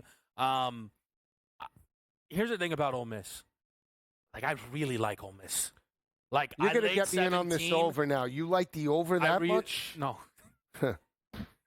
51.5. Come on. Did you hear that? No, come on. You're messing with me. I am messing. Are you serious? I really like Ole Miss. You're going to force my hand, so you love this total. 60, 70 maybe? I mean, it does. I'm thinking now Dart for 600 yards through the air. I am thinking that a little. That you can get me in on. Yeah, but what are you going to take him for, 350? No, I'll take the 51.5. I mean. No, what are you talking about? I mean, 2 points. I don't think Duke scores more than 14 points in this game. I think the Duke offense is really up against it. The running back room mostly hit the portal. Malik Murphy is no longer with this team. They go to Henry Bellin, who's not going to be able to do much of anything against this Ole Miss defense. I know Chris Paul's out. I know they missed a piece in the secondary. I think the defense still here absolutely bows up. Best rush defense, yards per attempt in college this season. They're not going to be able to run. He's not much of a thrower as is.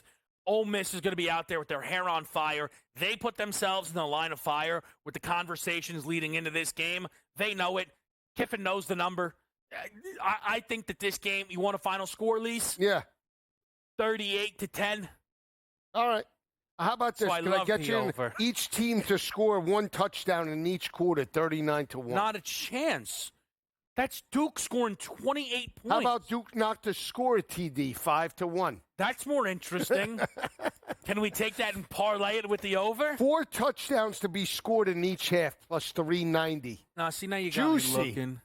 I said we take the over. Come on. Yeah, ready? Bellin and Dart each for 10 yards each quarter passing. Nah, I'm going over. I think I want to alt it now. Maybe something. That's it. Over. All right, we'll hang out with you guys on Saturday for pro football today. We'll see you there.